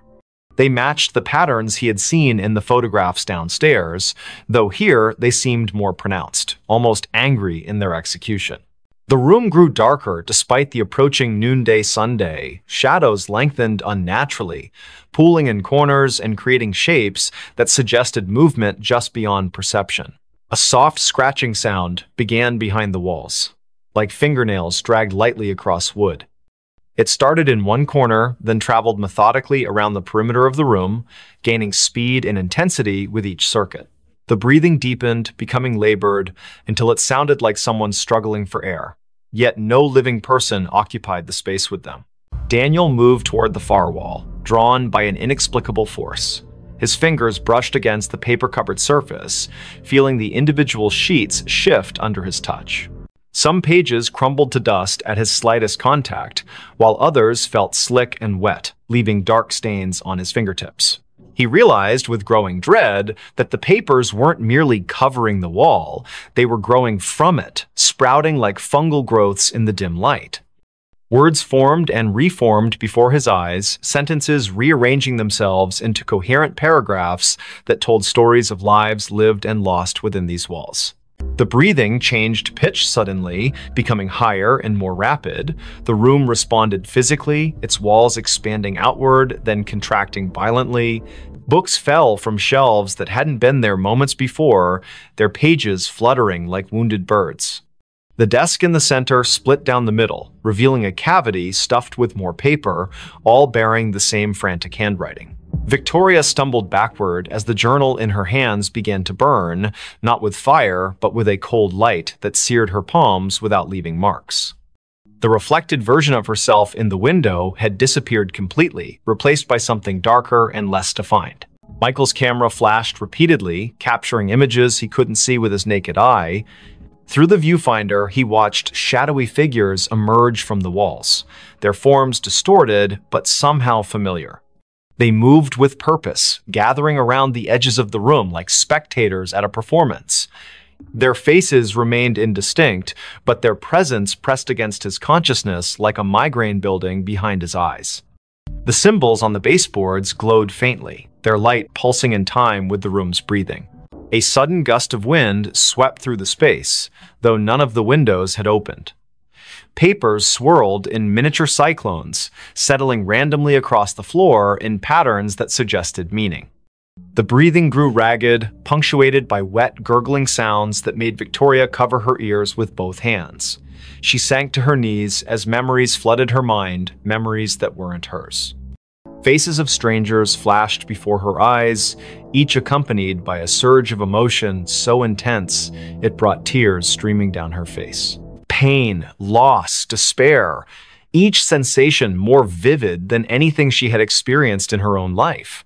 Daniel found himself drawn to the farthest corner of the room, where the wall seemed to pulse more noticeably than the others. His hands moved of their own accord, tearing at the layers of paper until he exposed bare wood underneath. Carved deeply into the surface were names, hundreds of them, overlapping and intertwining like roots. Some he recognized from the photographs downstairs, others were unfamiliar but carried the same weight of tragedy. As he traced his fingers over the names, he felt them respond, the wood warming beneath his touch and the letters seeming to rearrange themselves into new configurations. The room's breathing became erratic, gasping now, as if fighting for survival. The walls contracted violently, forcing everyone toward the center. Papers flapped like trapped birds, their whispers building into a cacophony of voices speaking in languages none of them understood. The symbols on the baseboards burned brighter, their light casting everything in harsh relief. Michael's camera died suddenly, its battery drained, despite being fully charged that morning. Still, he kept pressing the shutter button, hoping to capture something of what he saw through the viewfinder, shapes moving just beyond the threshold of visibility. Victoria screamed as the floor beneath her feet gave way, not collapsing, but opening like a mouth hungry for sustenance. She fell forward, catching herself on hands that sank partially into the wood as if it had become liquid. The journal's cold light spread across her arms, illuminating veins that seemed to contain flowing ink rather than blood. Memories continued to assault her mind, each one bringing physical pain that made her whole body convulse. The reflected version of herself returned in the window, reaching out toward her with hands that passed through the glass as if it were water. Daniel tore at the wall faster now, his fingers bleeding as he clawed deeper into the wood. With each name he uncovered, the room reacted more violently. The breathing became wheezing, punctuated by wet coughs that sprayed droplets of something dark against the remaining intact wall. The uncovered names began to glow, their light joining with that of the symbols on the baseboards until the entire room shimmered with an otherworldly radiance. Shapes moved within the walls themselves, pressing against the surface from the other side like creatures trying to break free. Michael retreated to the doorway, his legs shaking as he watched his friends struggle against forces they couldn't comprehend. Through his useless camera, he saw the truth of the room laid bare. A massive, beating heart at its core, pumping darkness instead of blood through veins of corrupted wood.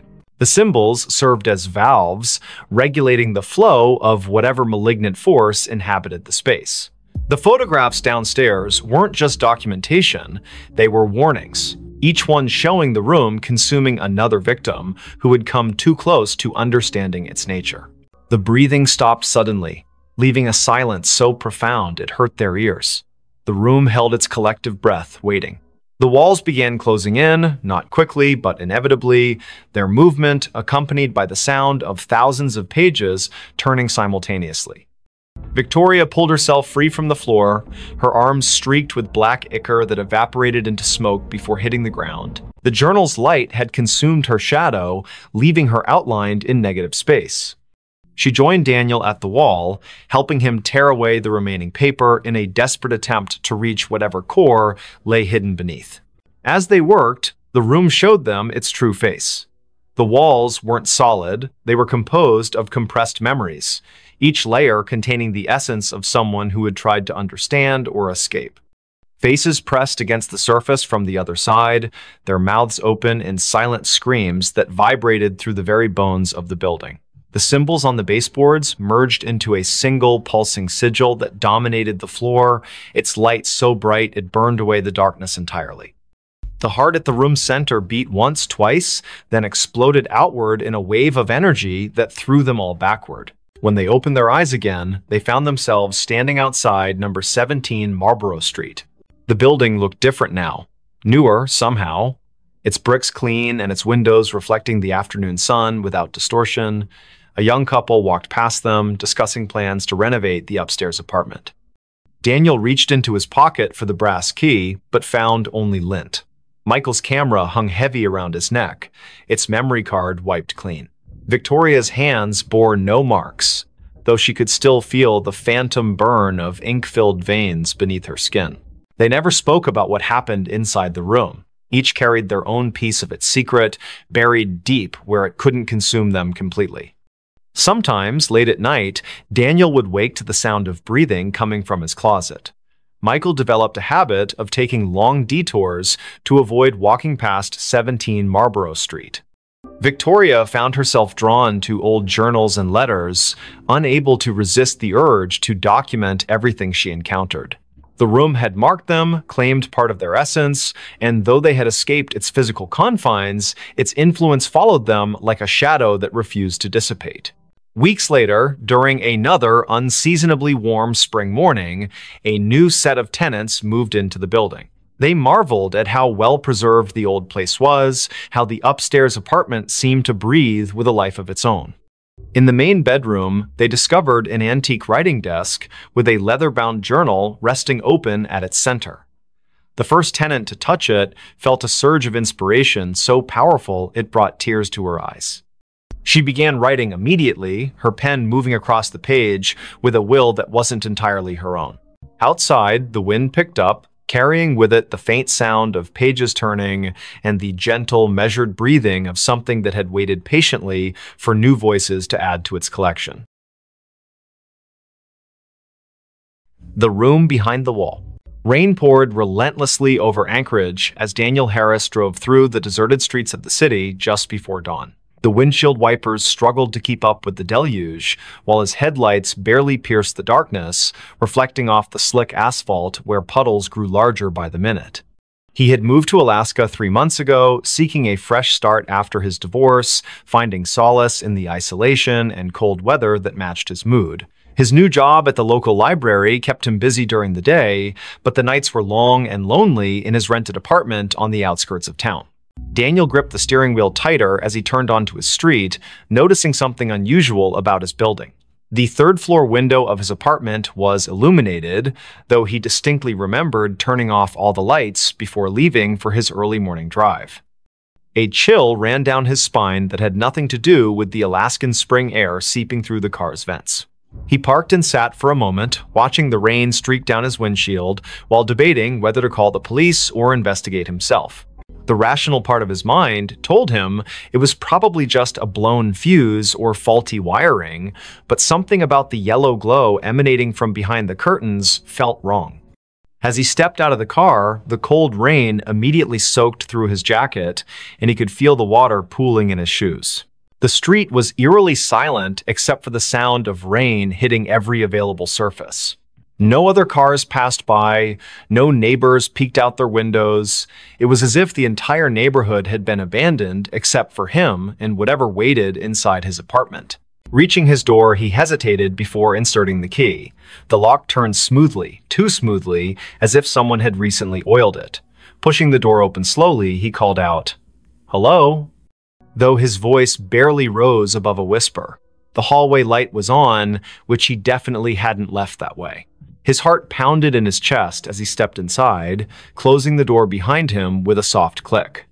The apartment seemed undisturbed at first glance. His coat still hung on the rack, his shoes remained neatly by the entrance, but something felt fundamentally different about the space.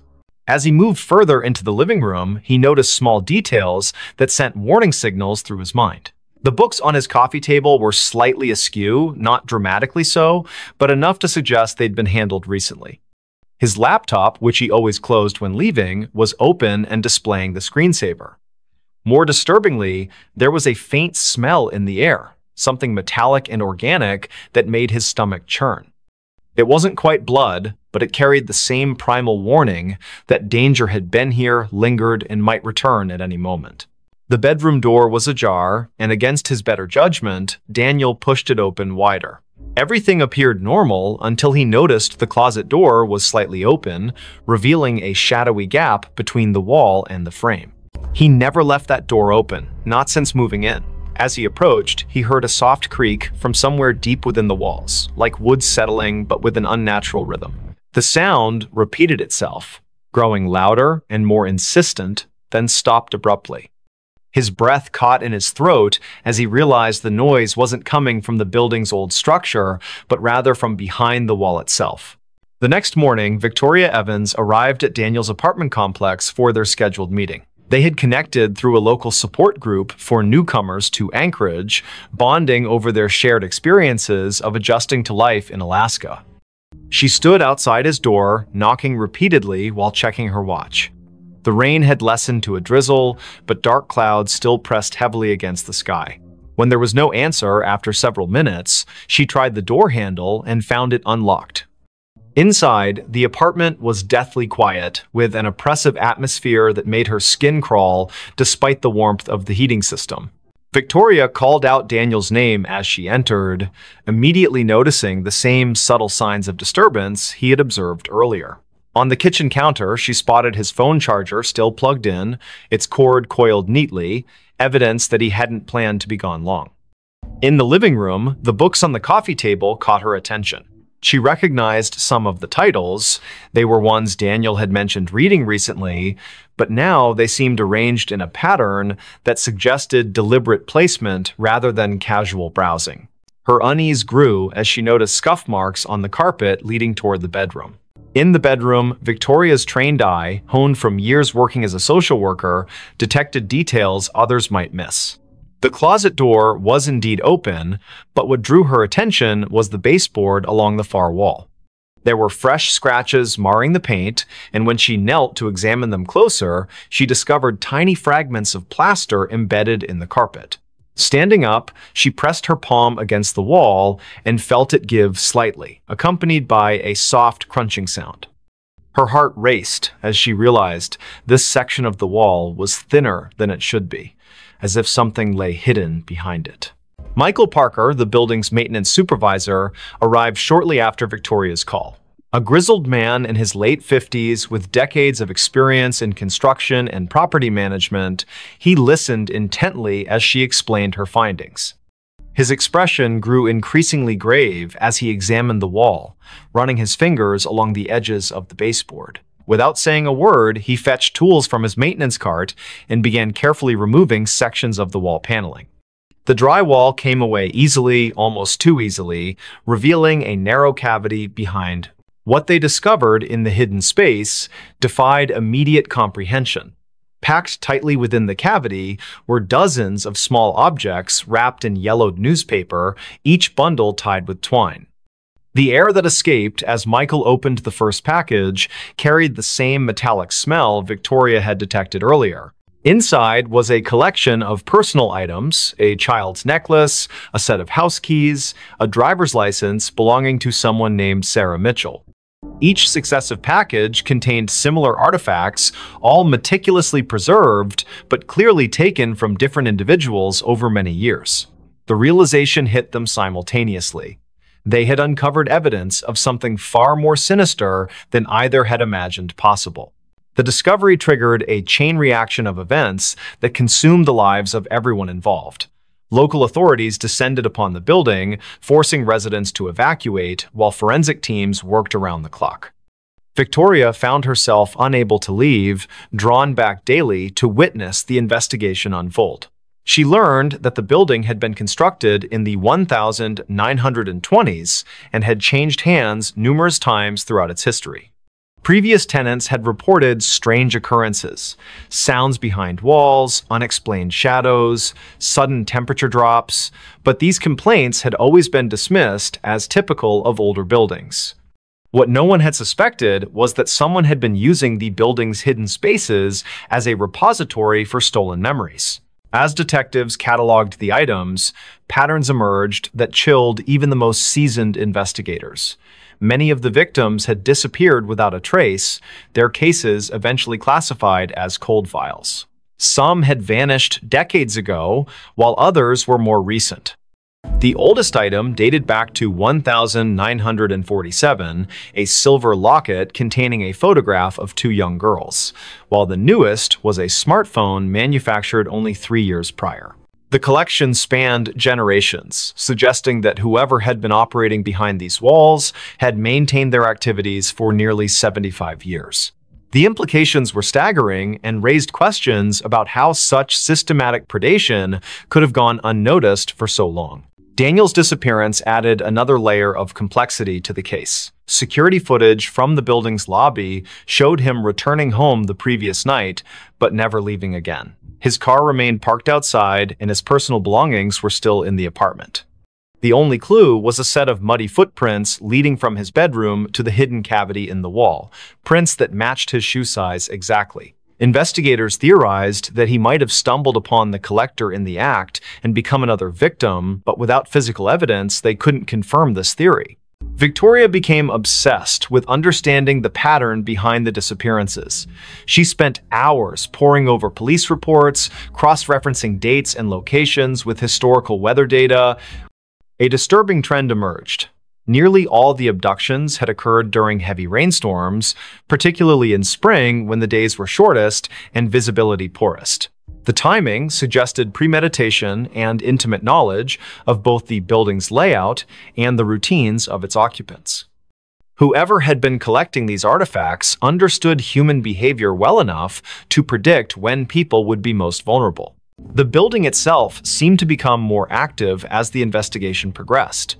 Residents who had lived there for years reported hearing strange noises at night, thumps and scrapes that echoed through the walls.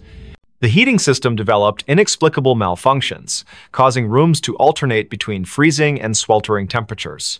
Maintenance workers refused to enter certain areas alone, claiming they felt watched even when no one else was present. Most disturbingly, several people reported seeing fleeting shadows move across walls where no source of light could account for them. Forensic examination of the hidden cavity revealed additional horrors. Deep gouges marred the wooden framework, and analysis showed traces of human tissue embedded in the splinters. Blood spatter patterns suggested violent struggles had taken place within the confined space, though the lack of bodies complicated efforts to reconstruct specific events. The collector had apparently used the cavity as both storage and execution chamber, creating a macabre shrine to their crimes. Experts noted that the care taken in preserving each artifact spoke to a deep psychological pathology, possibly rooted in trauma or obsession. Detectives identified a potential suspect through painstaking research into the building's ownership history. A man named Edgar Thompson had purchased the property in 1946 and managed it until his death in 1982. Records showed he had lived in the very apartment where Daniel had resided, and multiple former tenants recalled rumors about strange noises emanating from his unit.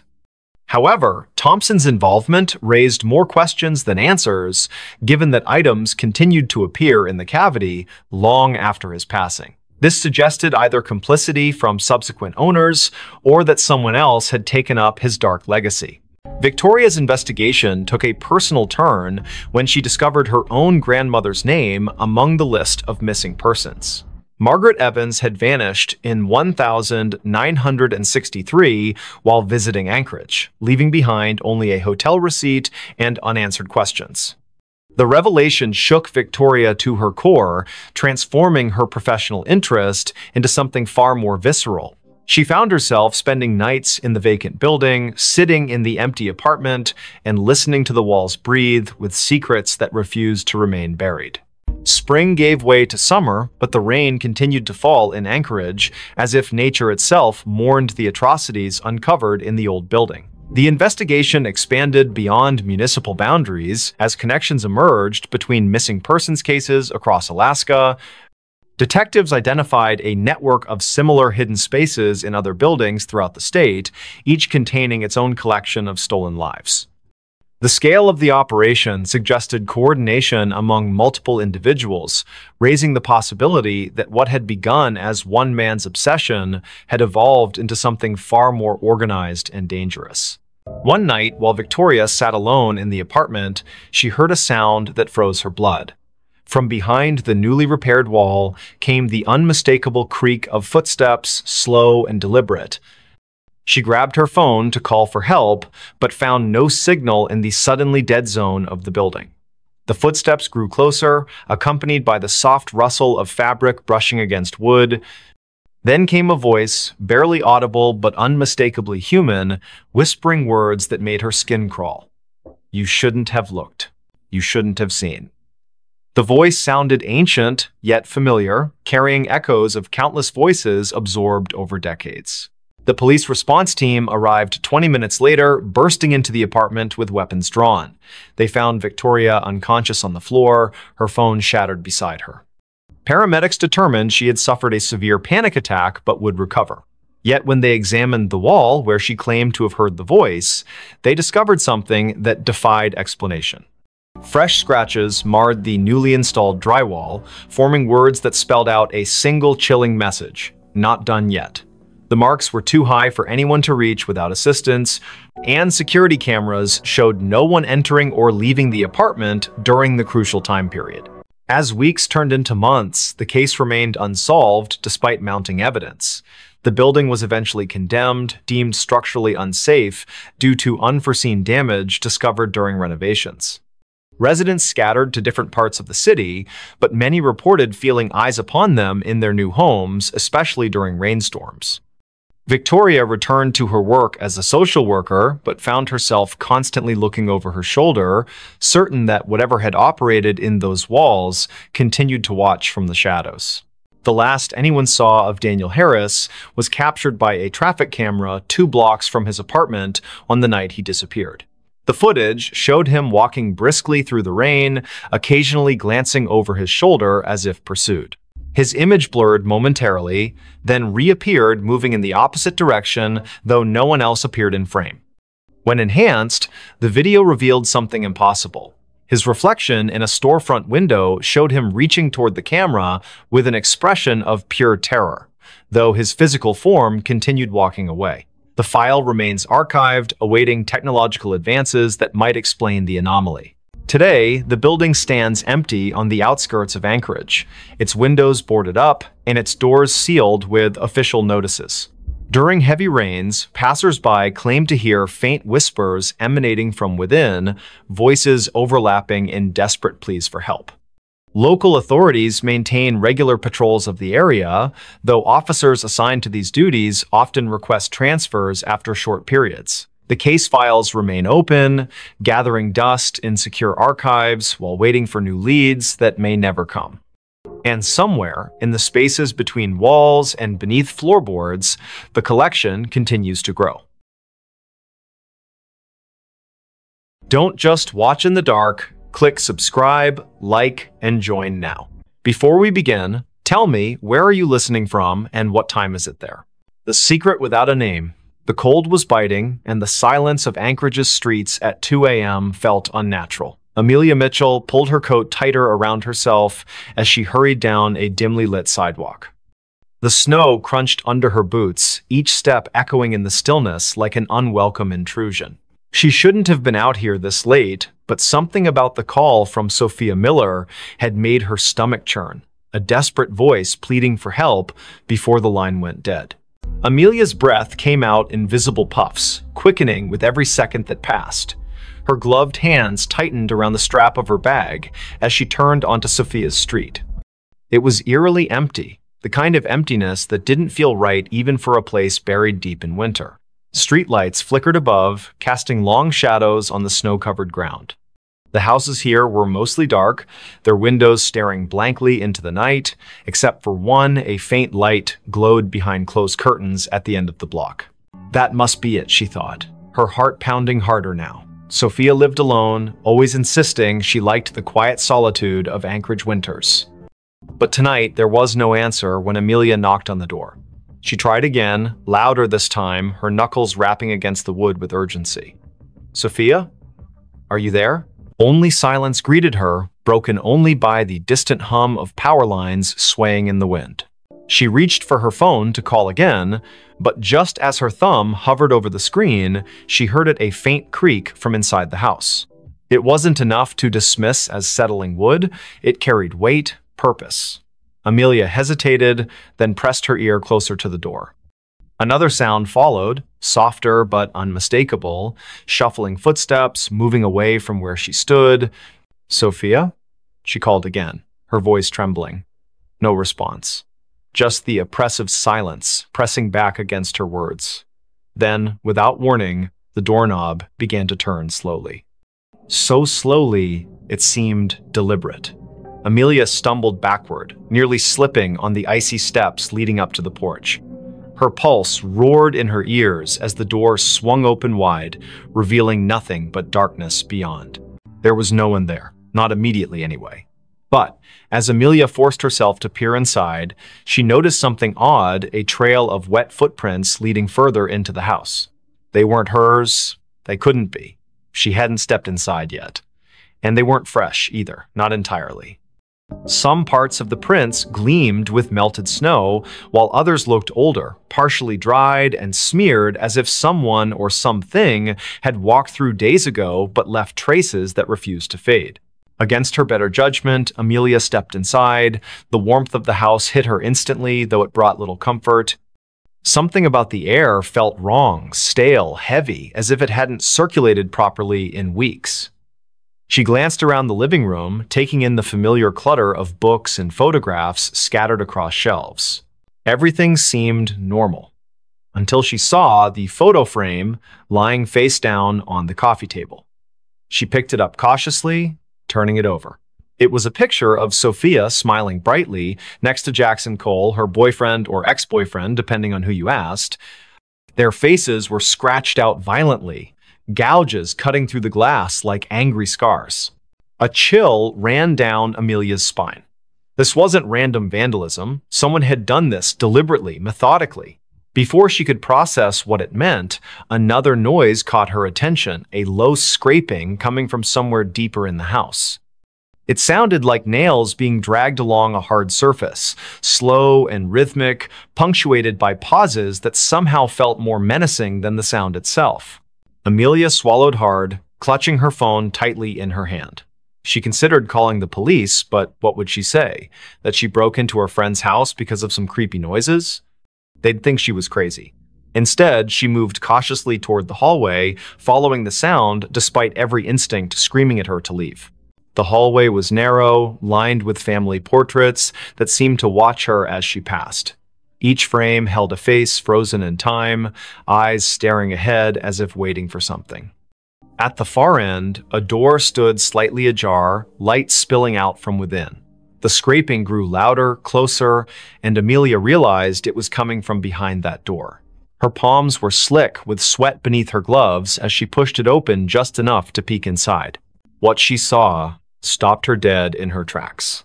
The room was small, cluttered with boxes stacked haphazardly against the walls. In the center sat a chair, and on the chair was Sophia, or at least what remained of her. Her body slumped forward unnaturally, head hanging limp as if her neck couldn't support its weight anymore. Blood pooled beneath the chair, dark and congealed, staining the hardwood floor. But the worst part was her face, or rather, the absence of it. Where Sophia's features should have been, there was only smooth, featureless skin stretched, taut over bone. Amelia gagged, stumbling backward as bile rose in her throat. She wanted to scream, to run, but her legs wouldn't obey. Instead, she froze, transfixed by the sight before her. And then, from somewhere behind her, a voice spoke softly, almost kindly. "You shouldn't have come." She spun around, heart hammering wildly, but there was no one there. The hallway was empty, the portraits still staring silently ahead. Yet the voice lingered in her mind, repeating the same phrase over and over. "You shouldn't have come. You shouldn't have come." Amelia backed away, tripping over her own feet as she tried to retrace her steps toward the front door. But the layout of the house seemed different now, distorted somehow. Doors that hadn't been there before appeared in the walls, leading to rooms she didn't recognize. Shadows shifted unnaturally, twisting into shapes that defied logic. She could hear whispers now too, overlapping voices murmuring in tones too low to understand. Panic set in fully as she realized she was trapped. Every step she took led her deeper into the labyrinthine nightmare of Sophia's home. The air grew colder with each passing moment, frost creeping up the walls and forming intricate patterns on the ceiling. And always, the whispers followed her, growing louder and more insistent. Finally, she found herself in a room she didn't remember entering. It was larger than any other space in the house, impossibly so, with walls made entirely of mirrors.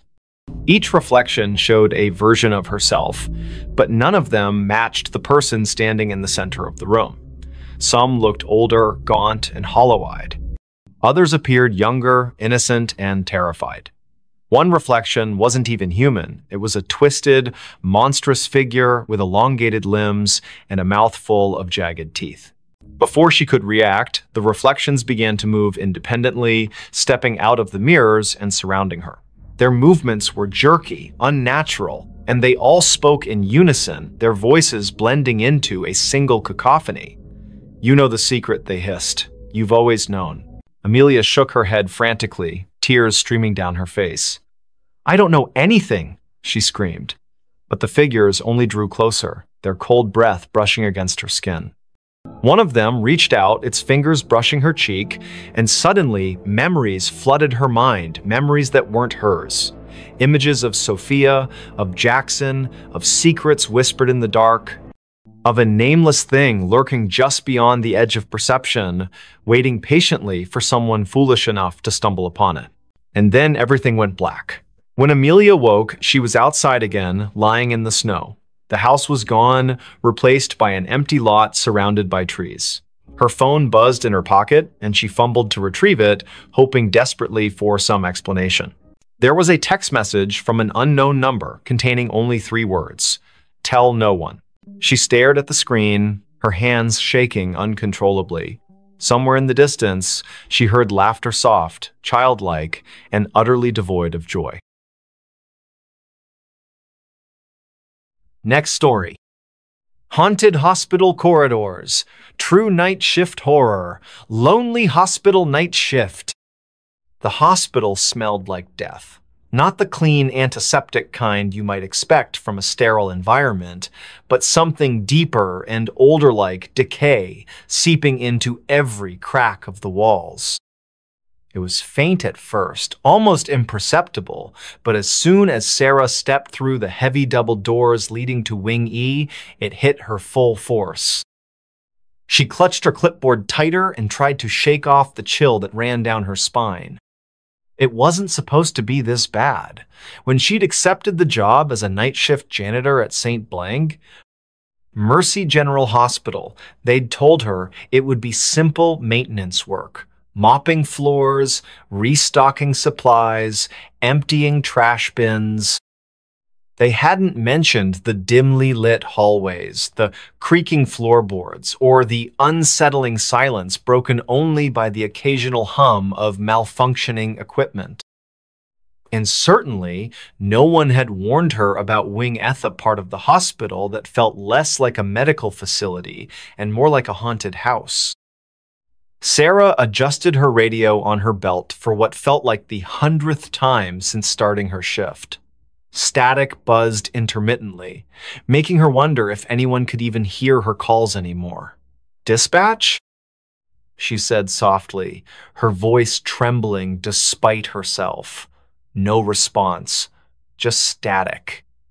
She sighed and pressed forward, telling herself to focus on the task at hand. Wing E was eerie even during the day, with its long corridors lined with cracked paint and faded signs pointing toward rooms that hadn't been used in years. At night, however, it transformed into something else entirely, a labyrinth of shadows and whispers. The lights above flickered erratically, casting dancing patterns across the peeling wallpaper. Every step echoed unnaturally loud, amplifying the sense of isolation. As Sarah pushed her mop bucket down the hallway, she noticed something odd. One of the patient call buttons near room 317 was blinking furiously, though the room itself remained dark and locked. Frowning, she approached cautiously, half expecting to find some sort of technical glitch. But when she pressed her ear against the door, she swore she heard soft murmurs coming from inside. "Hello?" she called out, her voice barely audible over the pounding of her heart. Silence answered her. Still, the call button continued to blink insistently, as though mocking her hesitation. After several seconds of staring at it, she finally reached out and pressed the reset button. The light stopped flashing immediately, leaving an oppressive stillness in its wake. Shaking her head, Sarah chalked it up to paranoia. Maybe the stress of working alone was getting to her, or maybe it was just the creepy atmosphere of the place. Whatever the reason, she decided not to dwell on it too much. There were plenty of other things to do before her shift ended. Or so she thought.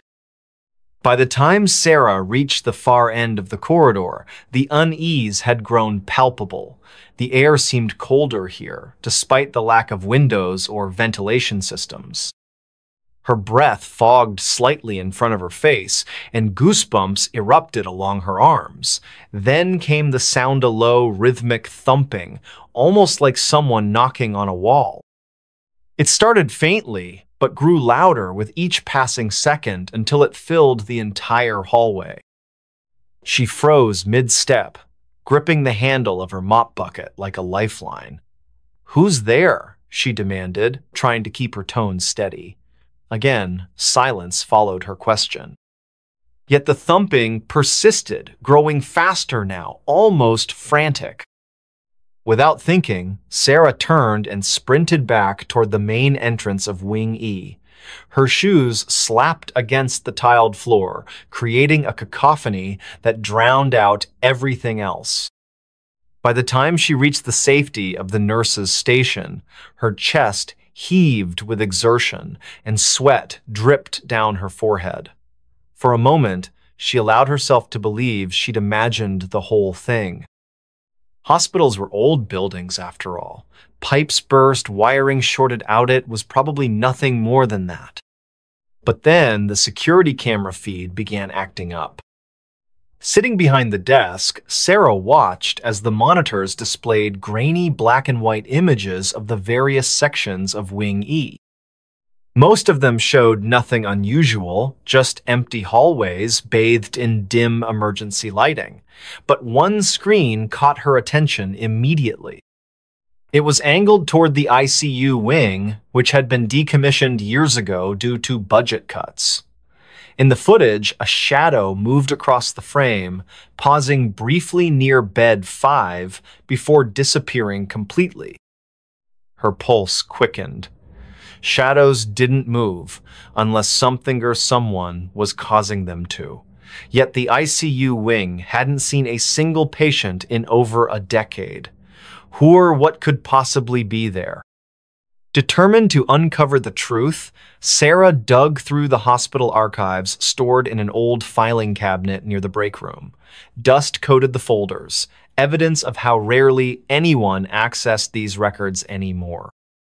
As she flipped through pages filled with handwritten notes and typed reports, one name kept appearing again and again: Dr. Evelyn Carter. Dr. Carter had been a renowned surgeon known for her groundbreaking work in cardiac care. However, her story took a dark turn one fateful night in Wing E.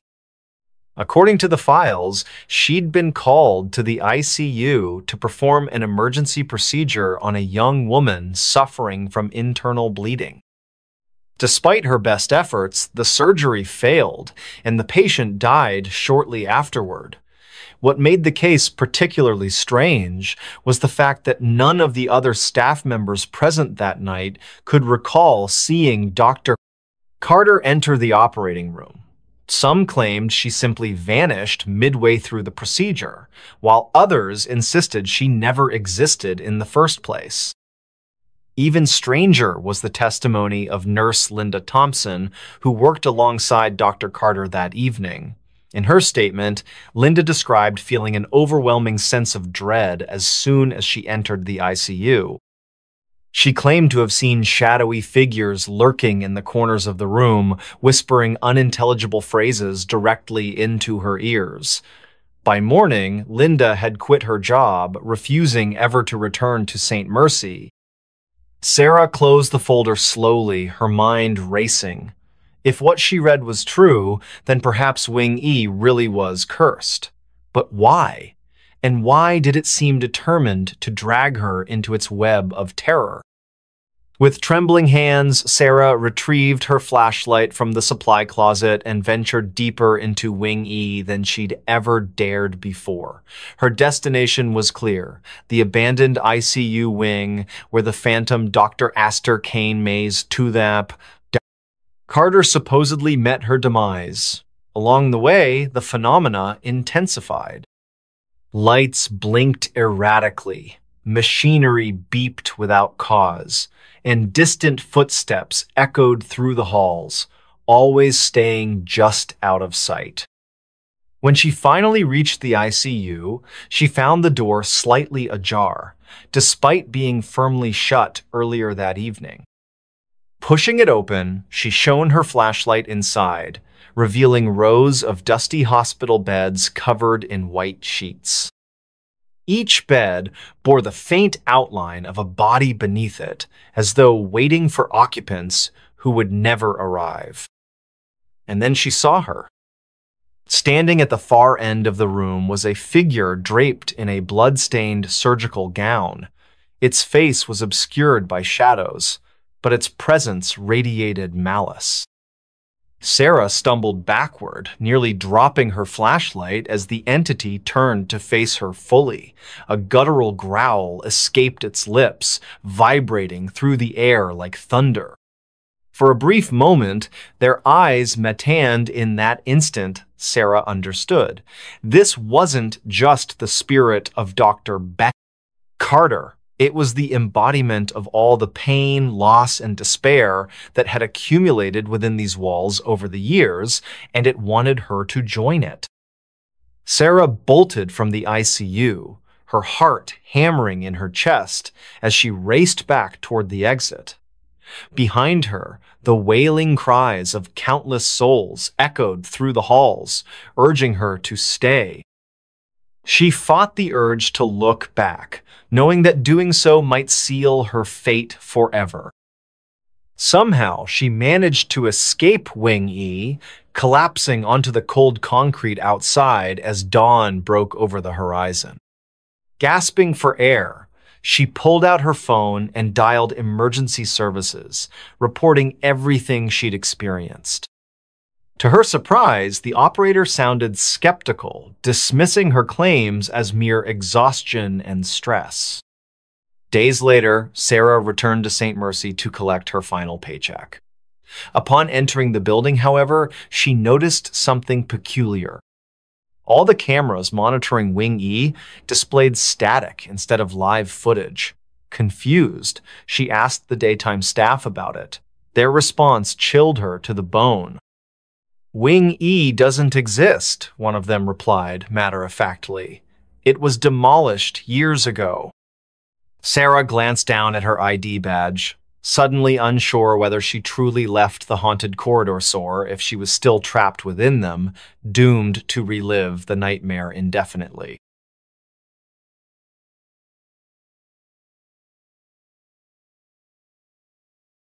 Don't just watch in the dark. Click subscribe, like, and join now. Before we begin, tell me, where are you listening from and what time is it there? The whisper that breathed. A summer storm brewed over Boston, its dark clouds casting long shadows across the narrow streets of Beacon Hill. The air was thick with humidity, and the faint scent of rain mingled with the salty breeze from the nearby harbor. At precisely 5 in the afternoon, when the sun should have still been high, an unnatural twilight descended upon the city. Andrew Scott hurried down Pinckney Street, his leather satchel slapping against his side with each quickened step. The first rumble of thunder echoed in the distance, vibrating through the cobblestones beneath his worn loafers. He had taken this route home 1,000 times before, but today something felt different. The usual sounds of the neighborhood, children playing, dogs barking, the occasional car engine, were strangely muted. Only the wind seemed alive, whispering through the ancient trees that lined the street, whispering in a way that made Andrew's skin prickle. He glanced at the old Victorian house at number 17, its windows dark and unwelcoming despite the early hour. The for sale sign in the yard swayed gently, though he couldn't feel any breeze on his face. Madison Rivera stood at her kitchen window on Mount Vernon Street, staring out at the gathering storm. Her teacup trembled slightly in her hand as she watched the clouds churn above the gold dome of the State House. She had lived in this neighborhood her entire life, but never had she seen such an ominous sky this early in the evening. The antique clock on her wall ticked loudly in the silence, each second stretching longer than it should. Something about the atmosphere felt wrong, like the world was holding its breath, waiting for something to happen. In the South End, James Cooper sat alone in his apartment on Tremont Street, absently flipping through old photographs. The lightning flashed outside, illuminating his collection of vintage cameras displayed on the shelves. His fingers paused on a particular picture, a group of friends gathered at Boston Common, smiling faces frozen in time. But as another bolt of lightning illuminated the room, he could have sworn one of the faces in the photograph moved, just for a moment.